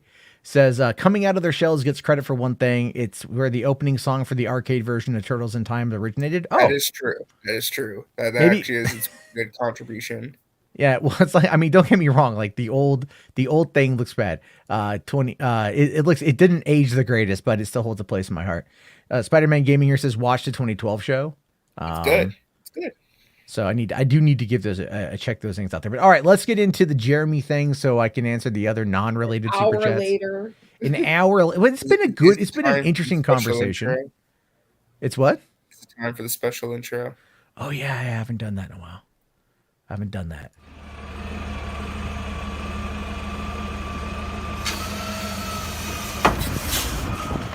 HWAD Watch.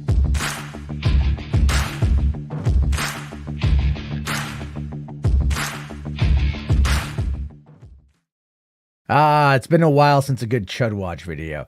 Here's the thing, folks, and there's 129 of you guys in here, which I very much appreciate. We've only got 30 likes. Let's get to fucking 50. Let's get to fucking 50, guys. Because we're going to laugh at a man who's in a pool house with 357,000 subscribers, super upset about a Black April O'Neil, right? Because because he's not a fan. Hashtag hot Jeremy. Well, it's like when Jim Cock went up to the Rocketeer. They're coming after our culture, man. They're coming after our childhoods, man. They want to mutilate them. I know, I'm not going to make that joke. But all right, let's see what Jeremy has to say. If you criticize this movie, if you criticize this trailer, you're racist, you're sexist, Oh, you're God. fatphobic, you're every-phobic, and every... Well, we're 10 seconds in and he's coming in hot. All Damn right. it, Jeremy. Damn it. Damn it, Jeremy. Of course he has to, like, again. Already starting, Jeremy. Already starting, I know. And there's Seth Rogen right there, the set, like, recommended for him to follow. Anyway. ism that has ever been created. Let me go ahead and just get it out of the way for all of the programmed NPCs that are going to respond exactly how you would expect them to respond, because at this point in time, it's beyond a meme now.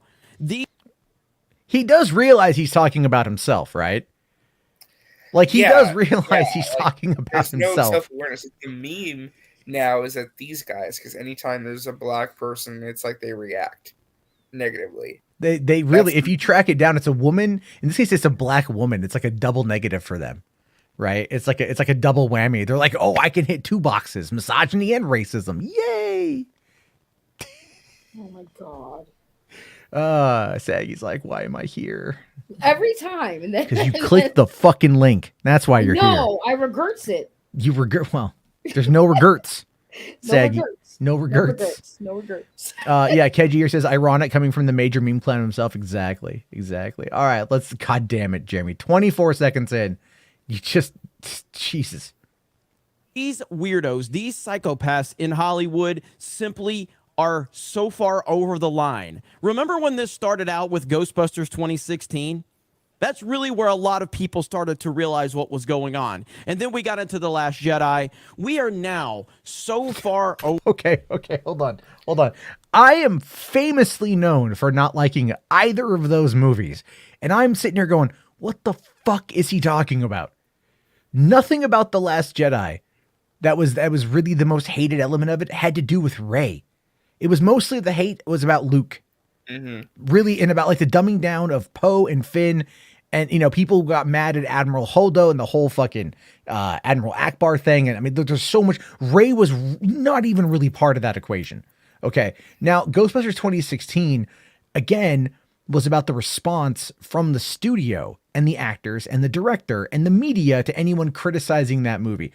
The situations are vastly different. Well, you know what he's trying to do. I know it's a dog whistle. I know. Yeah, I know. I'm just saying, like, and I don't want to, and I do not want to defend Ghostbusters 2016 or fucking The Last Jedi. Please don't put me in a position to where I'm gonna have to defend those, because I don't want to. I'm probably more known on the internet for hating those movies than this fucker is. And he's just wrong because he doesn't know anything. Well, it's a dog whistle, but it's also too, like, ever since those movies came out, it's been the degradation of Hollywood and our entertainment culture. And he's trying to say, now they're going after the turtles. It's like, Jesus Christ, Jeremy. Get new material, please. God, it's just, I know, right? It's the same old fucking joke, but the same idiots keep buying it up.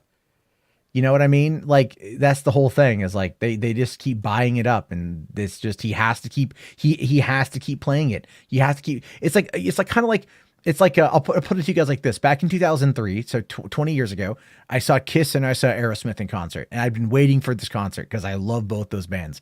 Kiss played all their old hits, right? They played the audience what the audience wanted to hear with gravitas, with style, with explosions and fire. Aerosmith came out and wanted to play their new shit. And everyone's like, no, play the old shit. And Aerosmith was largely denigrated around town after that concert because it was like, we wanted to hear the old shit. So that's the whole point. When it's this kind of crap, you have to start regurgitating it constantly. And they're stuck in a perpetual loop. And it's just like, the thing is though, their hits are just boring now. It's like, do you know, okay, this last weekend was CPAC. The Conservative Political Action Council Committee, whatever the fuck it's called, lower fucking turnout across the board. Why? Because a lot of people are like, we've already heard all this. It's the same talking points. It's nothing new. It's the same old bullshit. But these guys, for some fucking reason, they know how to tap into that audience. And it's like, I'm sorry. I'm just going to. Over the line of them just pushing nonsense and identity politics? And did you know that April O'Neil is not only black, she's fat as well? So that's double God oppression damn, Olympics. She's You're Jeremy. not not fat allowed to. though. She's not fat. Like, Jeremy, no, honey, no, stop, Jeremy. Listen, first of all,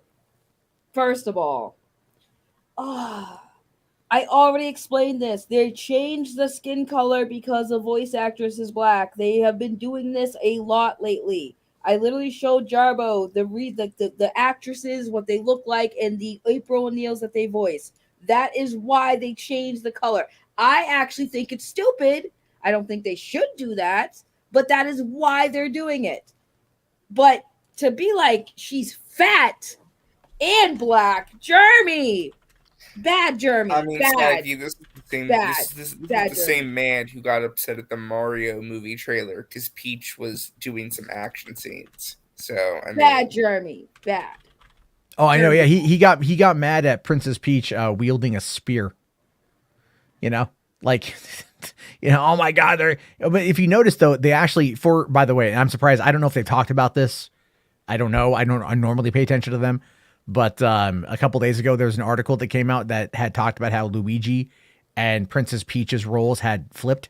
right? They made Luigi the one who has to be saved. The damsel, yeah, and everything else. Did they freak out about that? I don't know. Did they? I didn't even notice I that. don't know. I didn't. I was gonna talk about it, but I think like I slept that night or whatever. I just didn't bring it up. But it's like, I mean, but technically, even though Luigi needs to be saved, it seems like he's still like doing his thing. So Well, I don't think also too, you have to remember it makes Right. sense to start the movie with Luigi as the damsel because you have to motivate Mario to want to stop Bowser.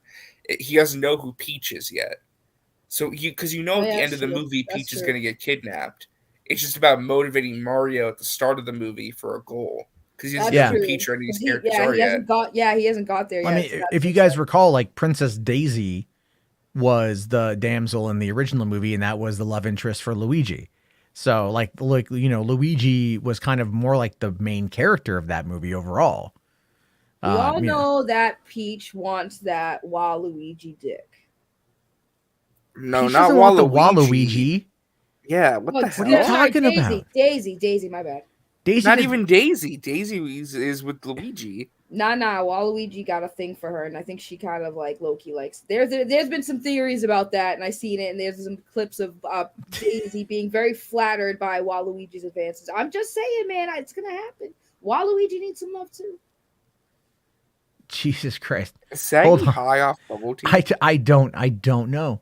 Oh my God! Watch some fucking theory videos and see the fucking like. Why the fuck would I hate theory videos? No, they're not, because they fucking people go like, but that's like Darth fucking Jar Jar. He should have been the one behind everything. Shouldn't have been fucking Palpatine. Should have been Darth fucking Jar Jar. Well, why do you think that? Because motherfucking. Jar Jar being stupid. You know what? I hope so. I fucking hope so. Redemption arc. Redemption arc Jar Jar. Yes, Okay. He saved Jar Jar saved Grogu from Orcs. Let that happen. All right. We're not even a minute into this goddamn train wreck. Criticize her at all, and if you do, you're going to be labeled. And we all know the same song and dance from the same exact people that will yell all day because Eric July made $4 million on his independent comic book company. Jeremy, why? A bunch of white leftists are really mad that a black man is succeeding. What I love about that is he's really referring to like 5 people. Literally. He's referring to Dane from Actual Fandom, right? They've got Organized Chaos. They've got their little fandom initiative group, and a couple of people. That's it. It's really like not a lot of other people. If you go and you look at Rippaverse goals, whatever the fuck that one, have you seen that account? Mm-mm. So there's an account called Rippaverse. Hold on, it's Rippaverse goal. There we go. Goalposts. All right, I'll bring this up real quick. Oh yeah, I have seen that. So this guy here, whoever the fuck he is, he's all like, so he posted this back in October. The Goalpost Movers Hall of Shame. He brings up Sean O'Rourke for defensive mover of the year. But this is the one they generally talk about. It's just, and again, what they usually watch is this is the account he's kind of referring to. Vito follows him, like they call out Vito and shit. You know, Well, fuck Vito. and right, it's just like all this kind of like, look, you're right, Eric D. July. I mean, this is all they do.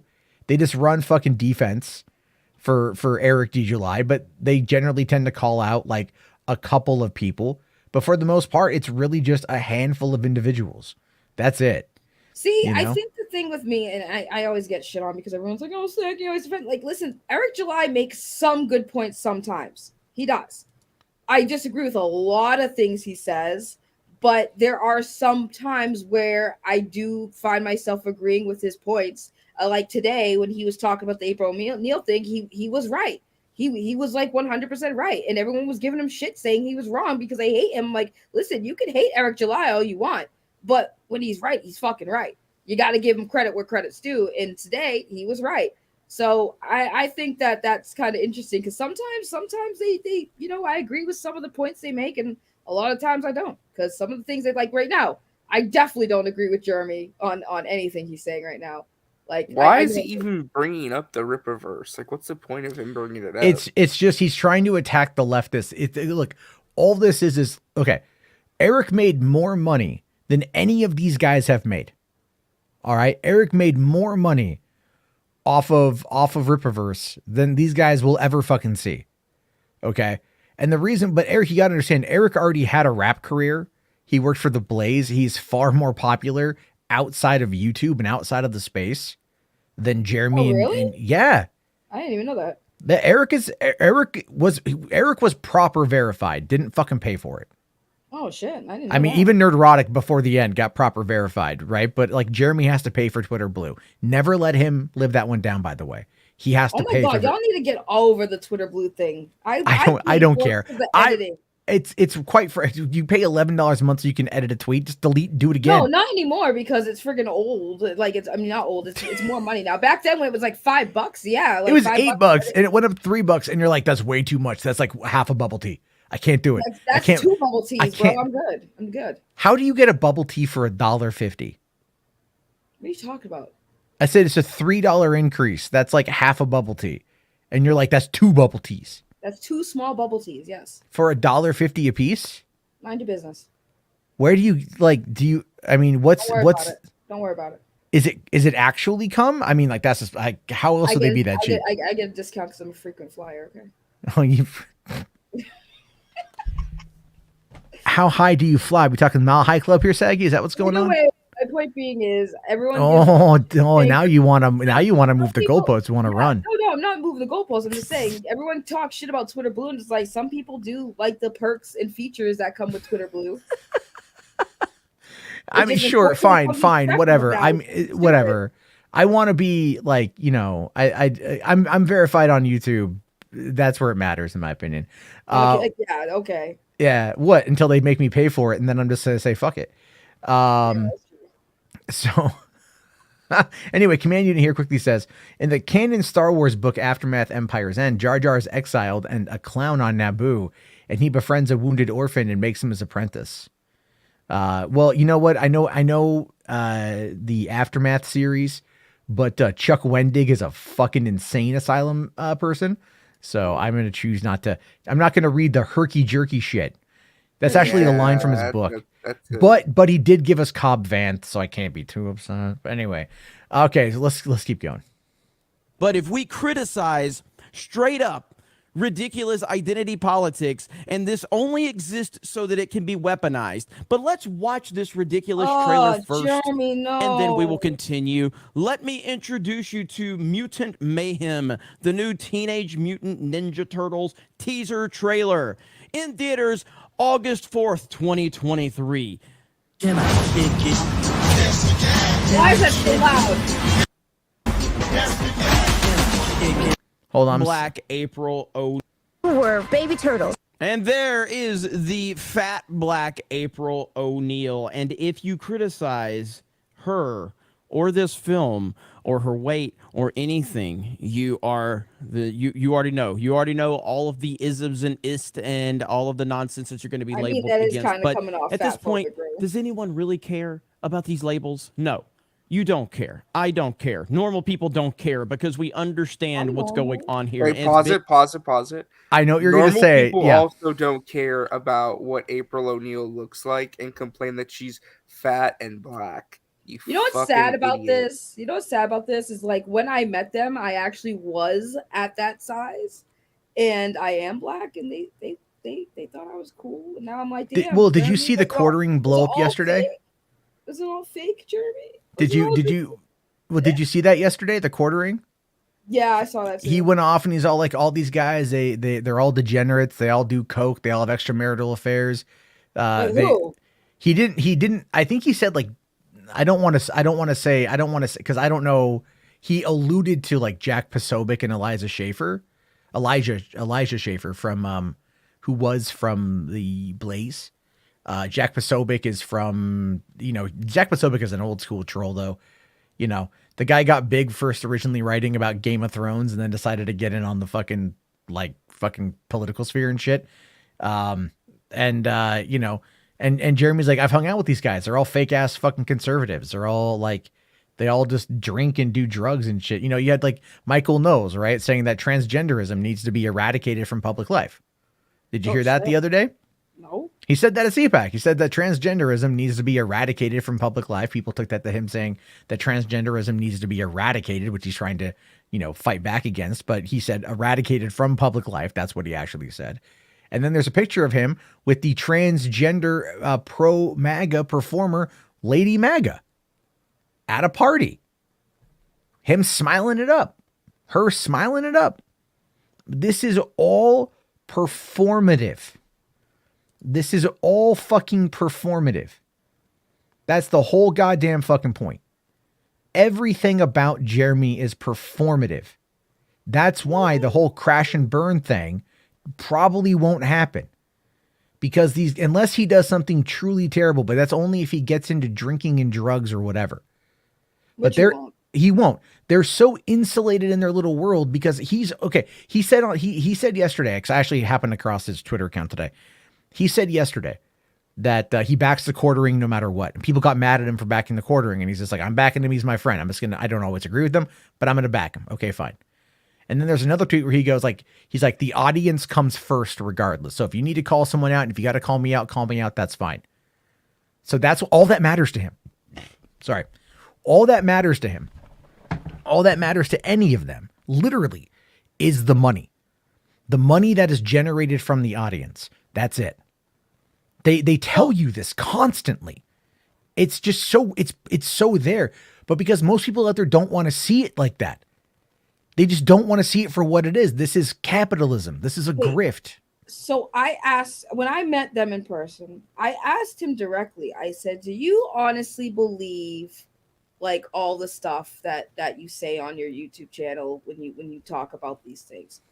And he told me straight up, he's like, yeah. He's like, I do believe in a lot of the stuff that I talk about. He's like, I do believe it. He's like, he did say like some of it, yeah, is a little hyped up for the entertainment, but he's like, yeah, I do believe it. And he's like, he told me, I said, how do you feel about, because he knew that my friends, you and other people I used to call friends, would go at him and, our audience didn't like him and things like that. So I asked him about that.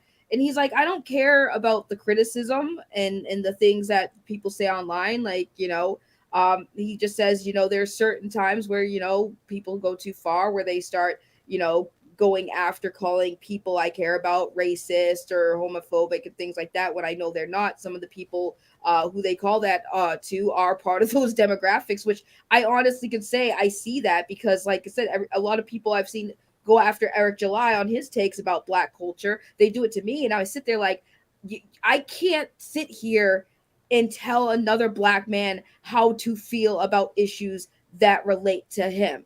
The same way I would expect no one to tell me how I'm supposed to feel about Black issues that relate to me. I have been called a racist when I say I'm Black. They're like, oh, you must be one of them self-hating Black people. You know what I'm saying? So it's like, I get that. Now, again, I don't agree with Jeremy on this at all. I do think that he is 100% wrong in the way that he says things comes off wrong. But I think that he's at this point that you're right. Like he doesn't care. It's what the audience wants. It's what the audience sees, and this is just what it is. It's no, and that's true. He doesn't give a shit. Like that's the you could tell from the beginning of it. He's like, all these people, like 5 people. But at the same time, Matt, why would he? Like, if your audience, I mean, if your audience just hung up on everything you said, and I feel like there's some times where like he's been masked off and just straight up has been pretty open about the fact that you know they did do this for the show and everything, and if the fans still just don't get it, they just don't get it. No, and they're never going to. Look, here's the thing. By me criticizing him here, okay? Right. It's not for him. Right. By me debating him like I did last year and destroying his ass was not for him. Because I know that deep down, it doesn't mean anything to him. Right? It's like the other day I put out that tweet, Gina Carano fans, tonight after The Mandalorian. And like people got really mad at me over that. I'm like, it's light criticism. It's a light jab. They got mad at a light jab. So that's how this kind of shit works. If you come at him and you go, you're a racist, you're a bigot, you're a misogynist, and you hit him with those things, he'll go, that's not true, and he'll find a way to flip it. But if you ask the right questions, if you frame it in the right way, and you go, you're just into this for the money, then they have to justify that they're not. And that's where they fuck up. Because now they have to find a way to try to validate what it is that they say, which then makes them look way more racist, bigoted, misogynistic, sexist than they claim that they are, or that they try to pretend that they're not. But when they have to try to defend themselves and double down on that defense because of criticism, because of either poignant or even light criticism, that's where you end up getting them. That's why they won't ever really truly engage with someone who knows what the fuck is going on, right? Like Eric July is smart. He's smart. He's also a big ass idiot, but he's smart enough to know how to navigate a debate. So you have to come at him with enough information that you're not going to be able to let him circumvent the questions you want to ask. That's what happened with Jeremy. I'm like, how do you define your audience? And he goes, well, how do you define my audience? It's not the question I asked. Answering a question with the question. And then you have to keep hitting him and hitting him and hitting him and hitting him until he doesn't have anywhere else to fucking go. That's how you deal with these people. But because their audience largely gets caught up in the algorithm, which we know is the case, they're the ones that, might end up seeing something like this, that might end up getting a different take. And that's more often than not. When I talk to someone who tells me they used to listen to the Fandom Menace and they found other content being critical of them and that helped them get away from that, that's who you're talking to. You're talking to the people who are the cult members, not the cultists themselves. Does that make sense? Yeah, I think so. Yeah, that's all I'm trying to say. I personally enjoyed my conversation with Jeremy. That's just basically it. Like I like talking to people who have this type of mindset because it's fun to like challenge them on it. Because like I didn't get to have like a conversation much about certain things. Because like I said, first time meeting them, I was not like 100% wanting to start some problems, Sure. But I do like watching more of his positive stuff rather than his negative stuff, because I like to see how often he likes things compared to not like things, and to see what he says to kind of just like compare, like, okay, so Jeremy liked this property, why didn't he think this was woke when there was a female main character and things like that. They fascinate me. They're a very interesting group, and I kind of like sometimes some of the stuff that they do, just to be honest with you.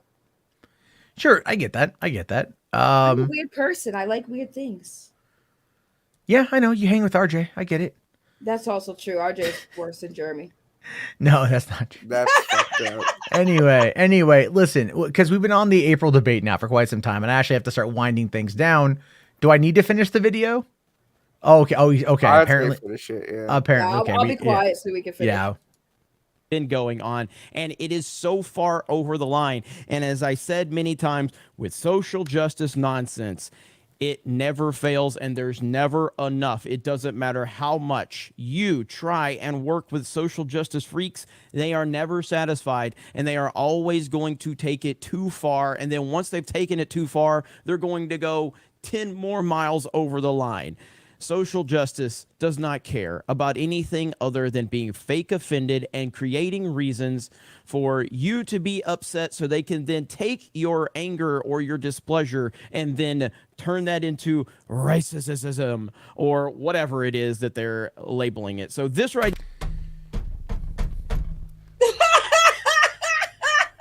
I heard that. I heard it. I heard it. I heard it. Yeah, it was like banging the freaking desk, bro. You've got fucking how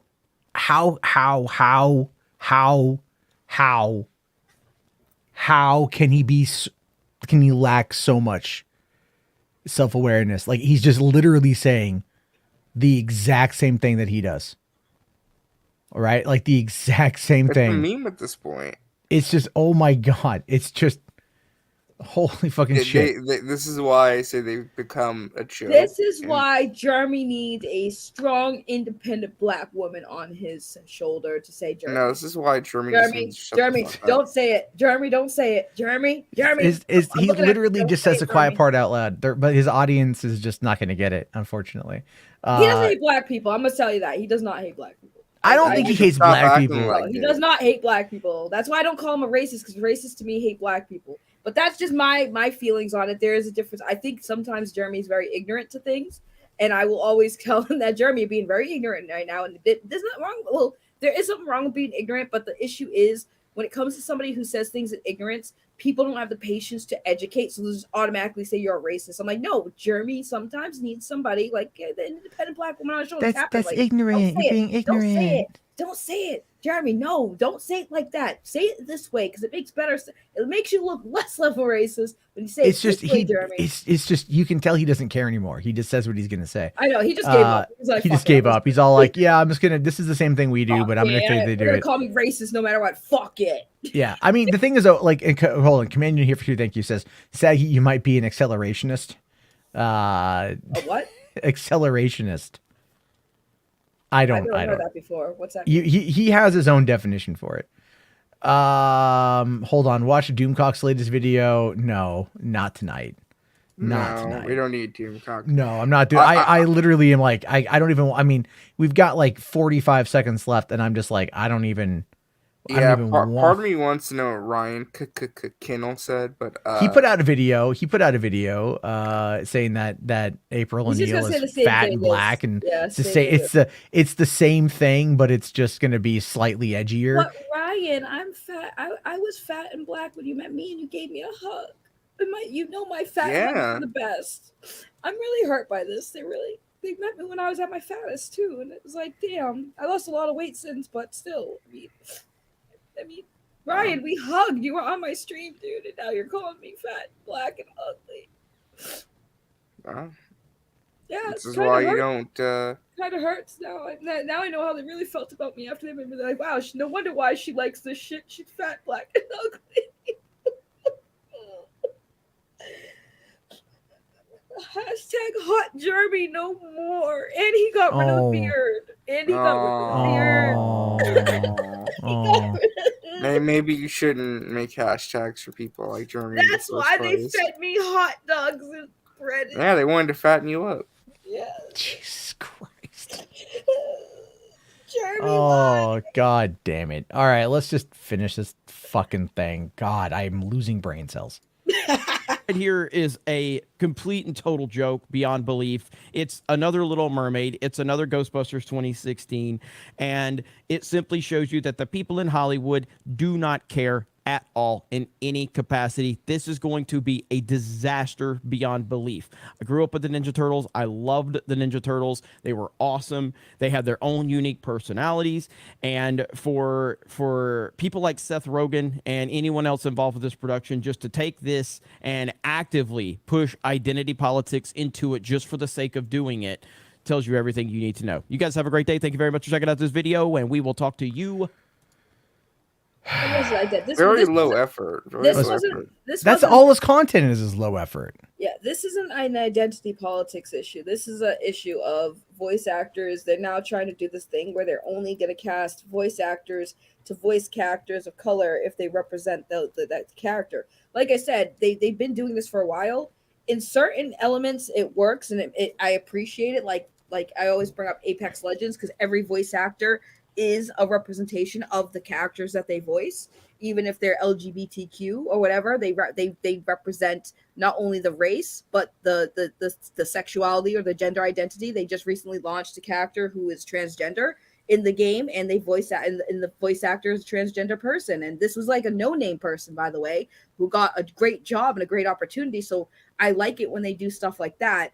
But when it comes to like voice acting, I think that at this point it shouldn't really matter, because I explained this earlier on my stream. A voice is not like, your voice doesn't have a race, okay? Because if that was the case, then hey, I guess moving forward, let's get rid of James Earl Jones for Darth Vader because he's a black guy voicing a white guy.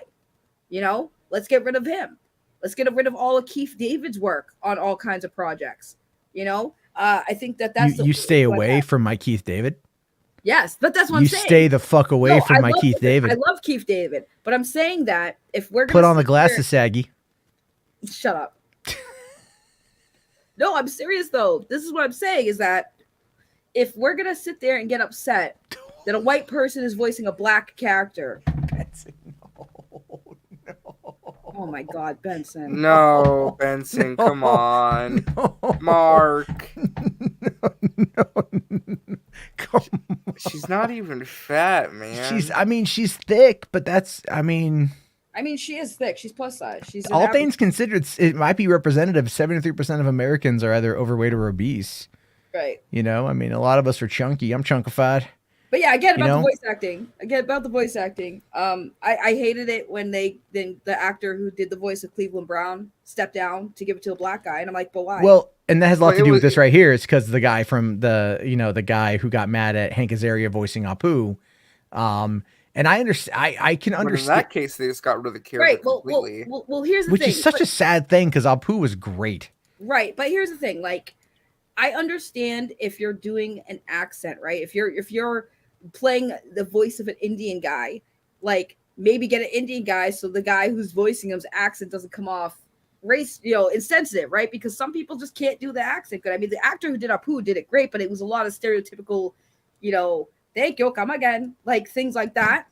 I know it was hilarious when you think. Wow, but you're doing it wrong. You're doing it wrong. It's all like, thank you, come again. But my point is, like, having an Indian guy do it is fine. But when it's like, if it's an American accent, right? I was going to say, when it came to the Cleveland thing, it was stupid, but at least they didn't get rid of the character like The Simpsons did, and they hired a professional, like a YouTube impersonator, like a black guy on YouTube who was famous for doing the Cleveland voice in like Call of Duty lobbies. Right, but my point is that voice acting is just acting. I agree. You shouldn't have to look like the character to voice the character. Like I said, if that was the case, can we just have Phil Lamar voice everything? I would love Phil Lamar to voice everything. I love Phil Lamar. But no, if that's the case, buy James Earl Jones, buy Keith David. You guys can't voice white people anymore. I mean, Phil Lamar voiced a samurai, a Japanese man. So right, but that's what I'm saying. That's the art of voice acting. Because you're not on screen, you're doing it with your voice. That's the art, that's the skill, that's the talent. And I feel like it's disrespectful to just to take opportunities away from anyone because because they look a certain way. That's not fair and that's not right, because again, it's your voice. I think the mindset is that people feel like they need to give more opportunities to diverse voice actors in the community. Like there should be more opportunities for black voice actors, Asian voice actors, etc. But they can do that without having to make it race specific. Like people who hear my voice, they don't think I'm a black chick. Very rarely do people say, like, people were shocked in the beginning when they're like, oh, Saggy's black, I thought she was white.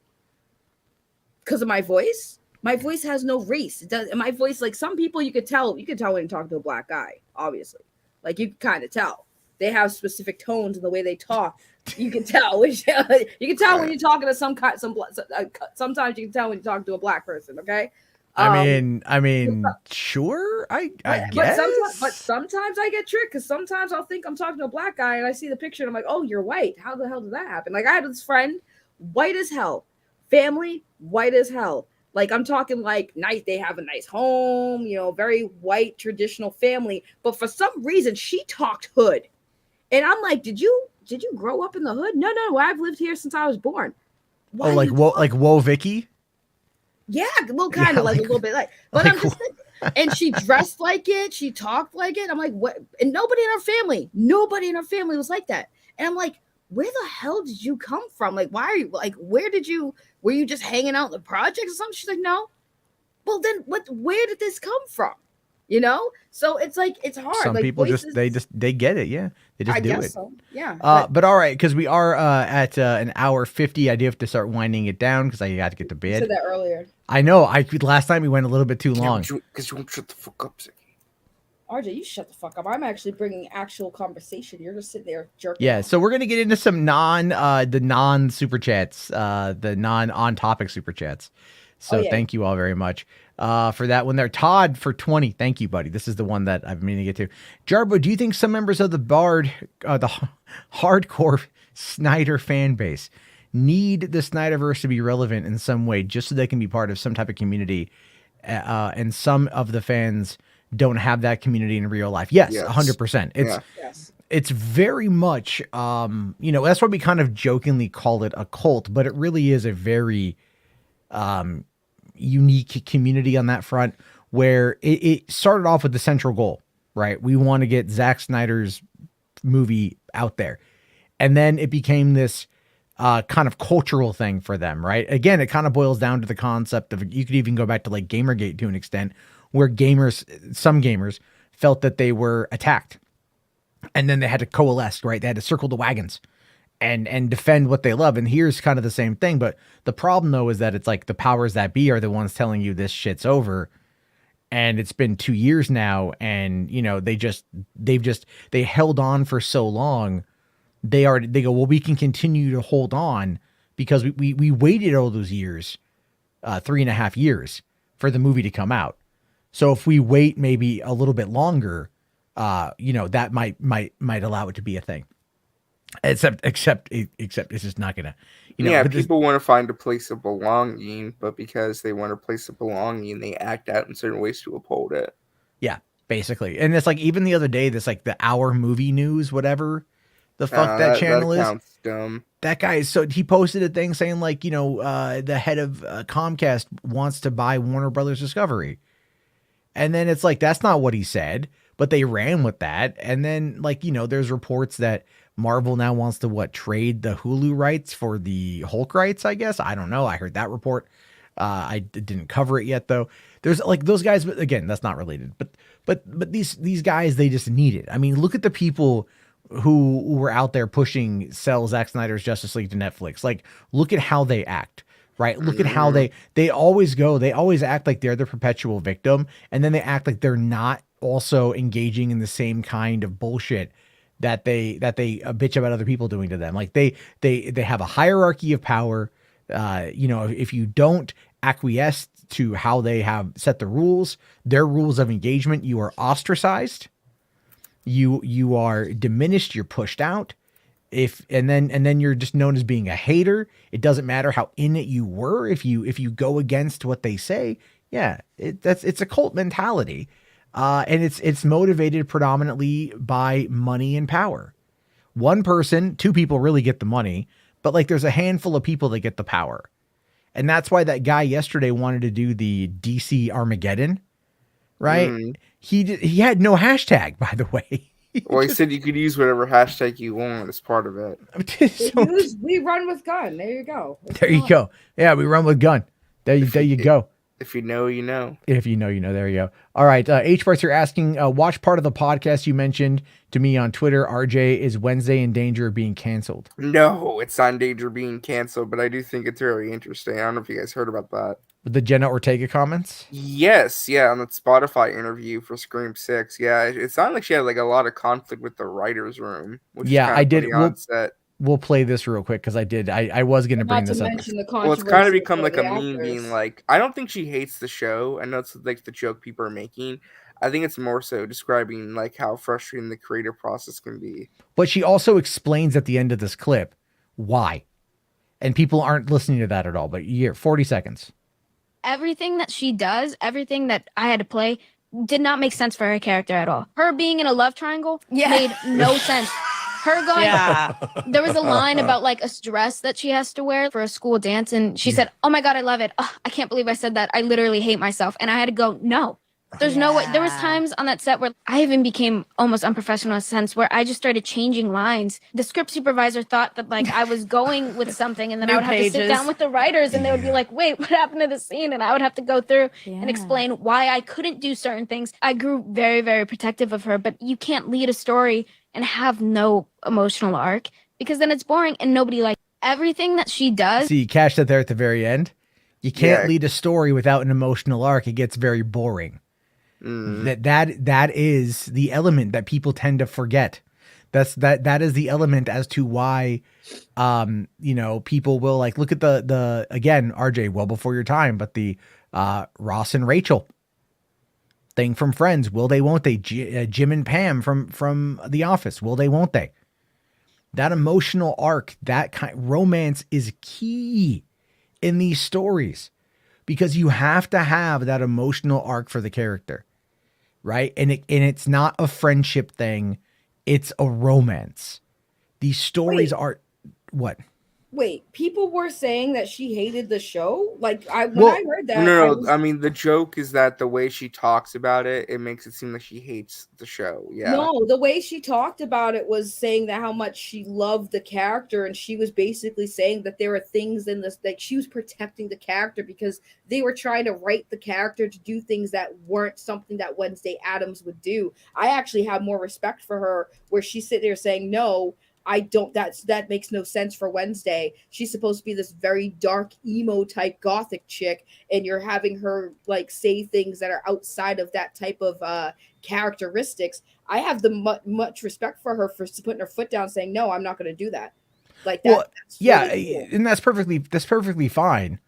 I'm just all I'm saying on that is like, again, there's more to that clip talking about the emotional part of writing these stories. Well, expecting nuance on Twitter is, Well, yeah, I know. I completely understand that. I get that. But okay, thank you for that, H Barts. Appreciate that, buddy.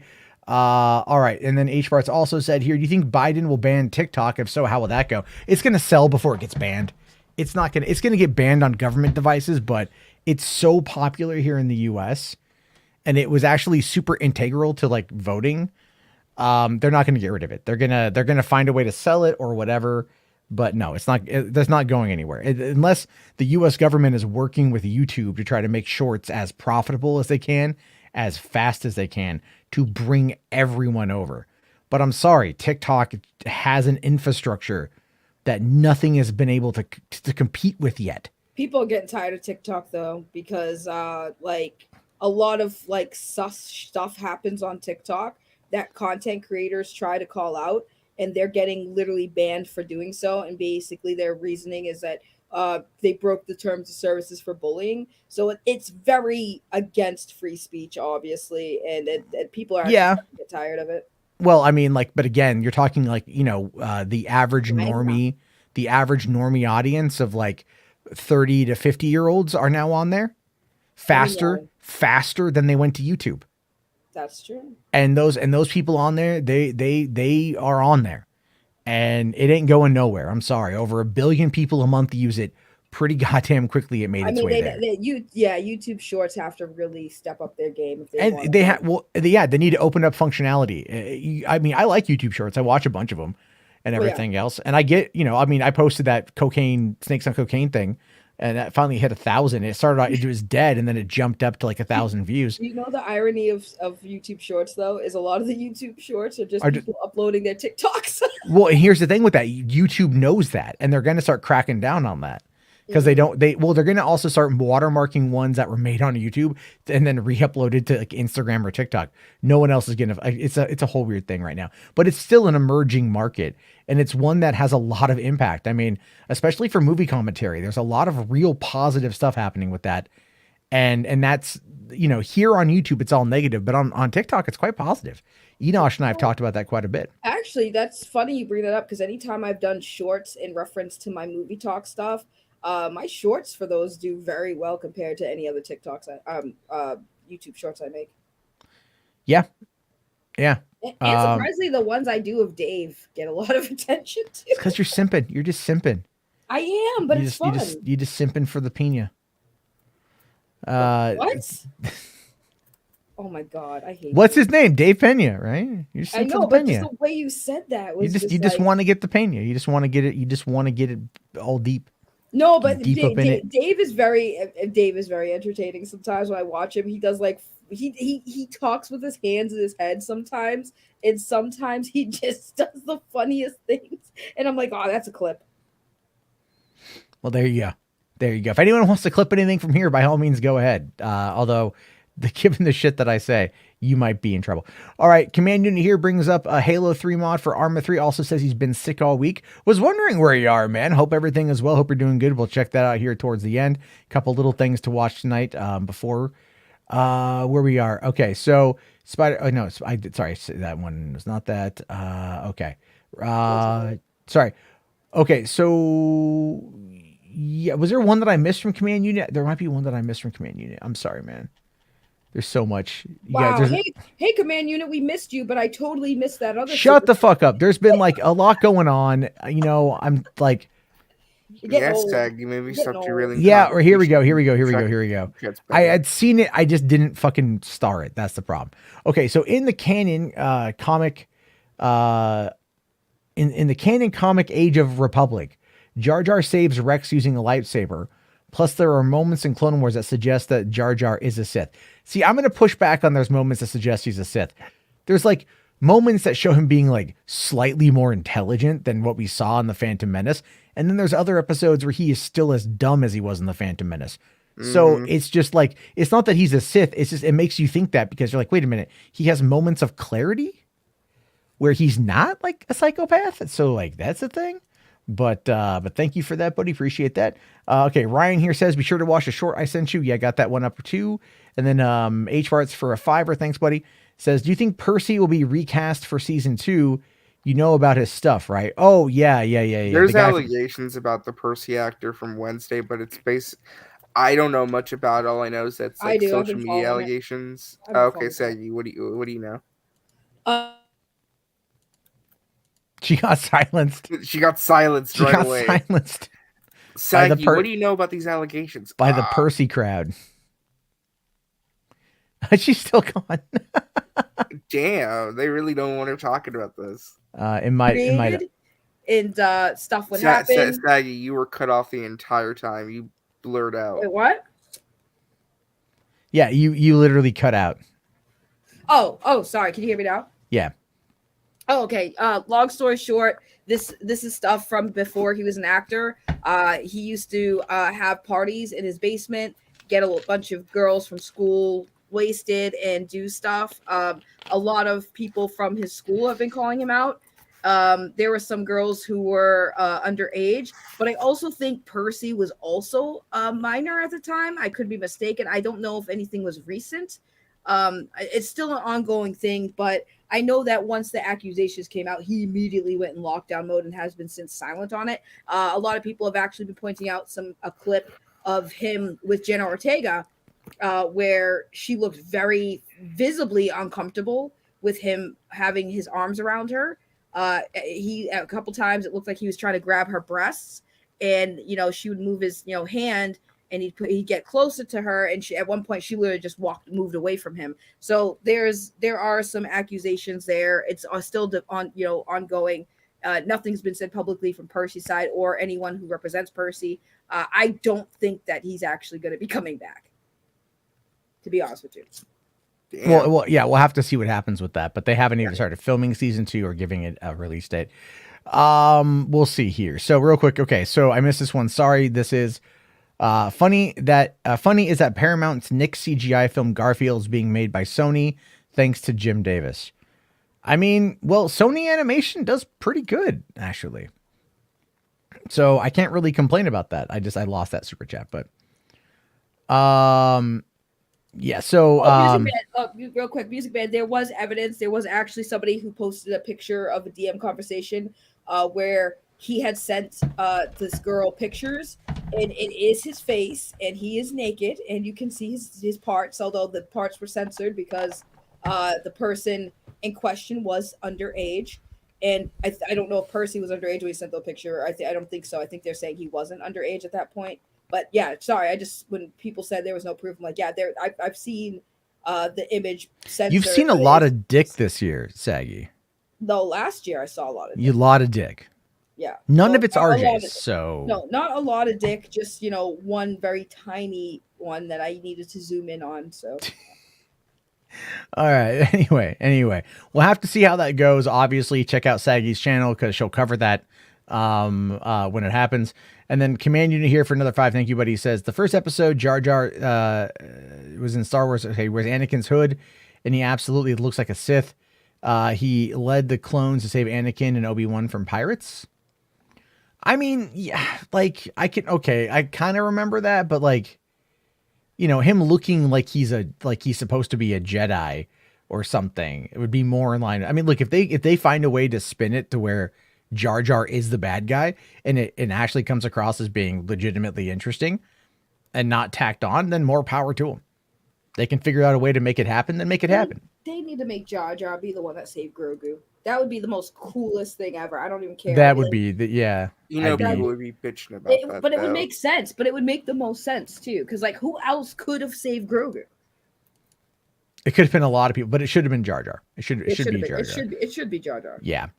Okay, cool. So let's because I got to go to the bathroom like real bad. So here is the this is the Tooth Fairy Sucks. I made a replacement. Ryan wanted me to watch this last night, but we were going on for so long last night. I just didn't get to it. So here's 2 minutes. We can do this, and then we'll do the Halo 3 mod stuff, and then we'll call it an evening. Hey guys, I know I've been quiet here on Johnny Ethco, and I wanted to give you a quick update on what I'm doing and why you haven't seen a lot of new cartoons here on the channel. Mostly I've been editing videos over at Neebs Gaming, and that's kept me pretty busy. And other than that, for once in my life, I'm trying to relax a little more. I mean, I'm not doing anything crazy like creating a stupid new product. I created a stupid new product! Introducing the Tooth Weasel! Look, the Tooth Fairy fucking sucks. Just leaving money under a pillow? That's the best you got? Slut. Our children deserve better. Which is why when my daughter lost her first tooth, I came up with this guy. So here's how it works. When your kid loses a tooth, that night, the Tooth Weasel comes out of the toilet. Leaving a trail of toilet paper, he scurries to a location where he leaves a gift and waits patiently for your child to wake up. What kind of gift, you ask? Well, that's the beauty of the Tooth Weasel. He's a scatterbrained rodent. He can leave whatever gift you want it to be. $1, a small toy, a stick. That's right, one time I gave my daughter a stick. You want to lose your tooth at 11 o'clock at night when daddy's 5 beers deep and all the stores are closed? That's your fault, kid. The next morning when your child wakes up, they will discover the trail of toilet paper, which they'll follow to the Weasel's location. They get their gift, and then for the rest of the day, the Tooth Weasel gets to hang out and play. At night, when the kid goes to sleep, the Weasel returns to the toilet until the next tooth is lost. See, that's way more fun than a stupid fairy. All right, so this was a crazy idea I had when my daughter first lost her tooth, and it's a tradition we started with our family, and I thought it would be fun to share with other families as well. You know, since I'm known for having such a family-friendly channel. Also, I've created a YouTube channel specifically for the Tooth Weasel, so there'll be no updates here on Johnny Ethco. If you're interested in this project and you want to know more about it, go follow the YouTube channel over there. Cool. It's available for purchase right now. Just go to toothweasel.com. Okay, that's it. More cartoons are probably coming to this channel sometime in the future. When? That looks pretty sweet. That's actually really wholesome. Like, I would actually be interested in that. Actually, is cooler than a Tooth Fairy. I'm gonna make you guys sad because that's Appsro. He's part of Neebs Gaming, and they just recently lost one of their members to cancer. Rest in peace, Thick 40. Oh, that's what McLeod is saying. Okay, that sucks. Yeah, rest in peace. Yeah, but that was really sad. I followed him. They have a really great channel. I love their Among Us gameplay stuff. they're a bunch of cool dudes, but yeah, they just lost. Nice. Well, that's terrible. Yeah. The because I'll tell you this though, on the whole subject of the tooth fairy bit, I fucking hate that shit. Like I don't like. I'm like, it feels so outdated and kind of dumb, but it's like my kid loves it. So the whole day, last night after the stream, I grabbed some money, right? And I like, wrote a little note and I was all like, congratulations on losing your first tooth. I'm very excited to share this moment with you. Keep brushing, tooth fairy and whatever. And I put it underneath her pillow, and all day, my kid, she was like, Dad, can this tooth fairy came? Can I take the note to school? I'm like, no. Can I take the money to school? No. Why'd you take the money to school? Well, I want to go to Walmart and buy a toy. Okay, you're definitely not going to be able to buy a toy from Walmart, but the Dollar Tree, Yeah. But she's all like, we get home from school. See, she's like, this Daddy, is why you need the tooth weasel. She's all like, Daddy, can you, she's like, can you read me the note? She had me read it to her like 20 times. Roman here says, you wrote a note, just slip the cash. Yeah, the cash was in the note, jackass. Just I made it like an experience sort of thing. Well, Matt, now that you have this option, you should get the tooth weasel. Yeah, I'm gonna take a look at the tooth weasel. That should be something there. And then we got H Bart's here. Thank you, buddy. $2 says, I think Vader saves Grogu. That's a popular theory. Actually, that's I mean, I could see like, maybe he's like he wants Grogu to be his apprentice or some shit like that. Like he would save him for an ulterior motive. Yeah. So I think it's possible. Hold on. Okay. Apparently my 5-year-old is still awake. I got to wrap this thing up. I just got the message. She's like, she's still awake. I'm like, shit. All right. She napped and slept a little bit later than she should have today, so that's why she's still up. Anyway, all right, let's just do this thing, and then I got to go and get her to bed and get me to bed. Oops. There we go.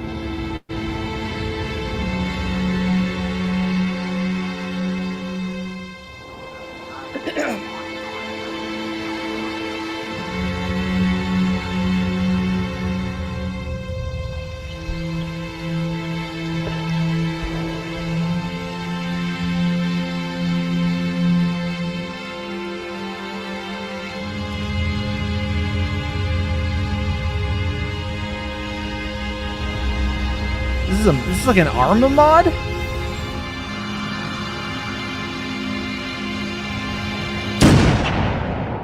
Oh, wow.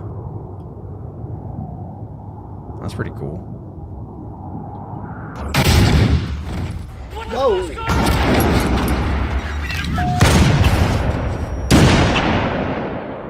What is this? This is Arma Operation Trebuchet, which looks like it's Halo?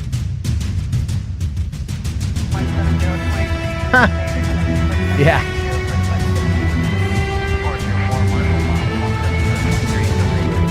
Yeah, it's Halo. This is what Halo fans want. Tactical fucking combat. Sir, we're going to be going down to the LZ. If you have your battle rifle ready and your Mjolnir 278-545 armor.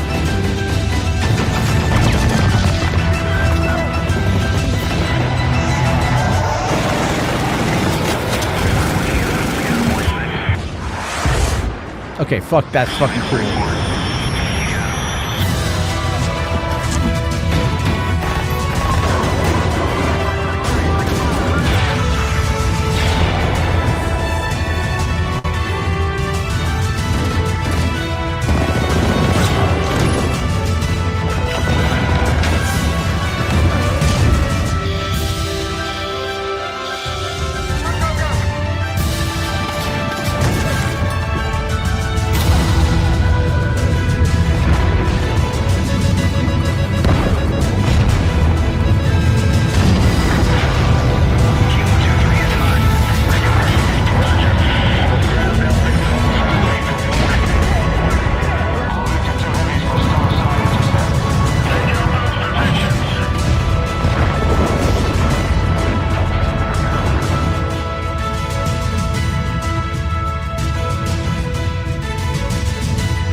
All right, that looks pretty fucking cool.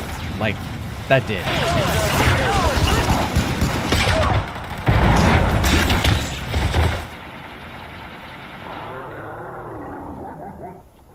What?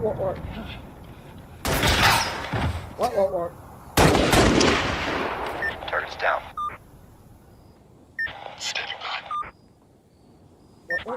Contact 12 o'clock. Copy. Ready. Ah. Eyes on. Fire. What? I fucking love Arma that. first contact. That's cool. That's cool. Richard, you do realize this is a mod for an older Halo game, right? So the graphics aren't going to be like the greatest. Like it's meant to be a mod for an older Halo game. So like, Yeah. What? There you go. All right, guys. Well, hey, listen. Fun night. Thank you all very much for hanging out, chit-chatting. Thank you to Saggy and RJ for being on for this very important conversation about about April fucking O'Neil. And so there was a ton of news today that we just didn't get to. So I'll have to do a bit of recap tomorrow, check out some trailers and stuff. But in the process, guys, I will see you all later. Have yourself a great night. Like the stream, leave a comment. Peace the fuck out.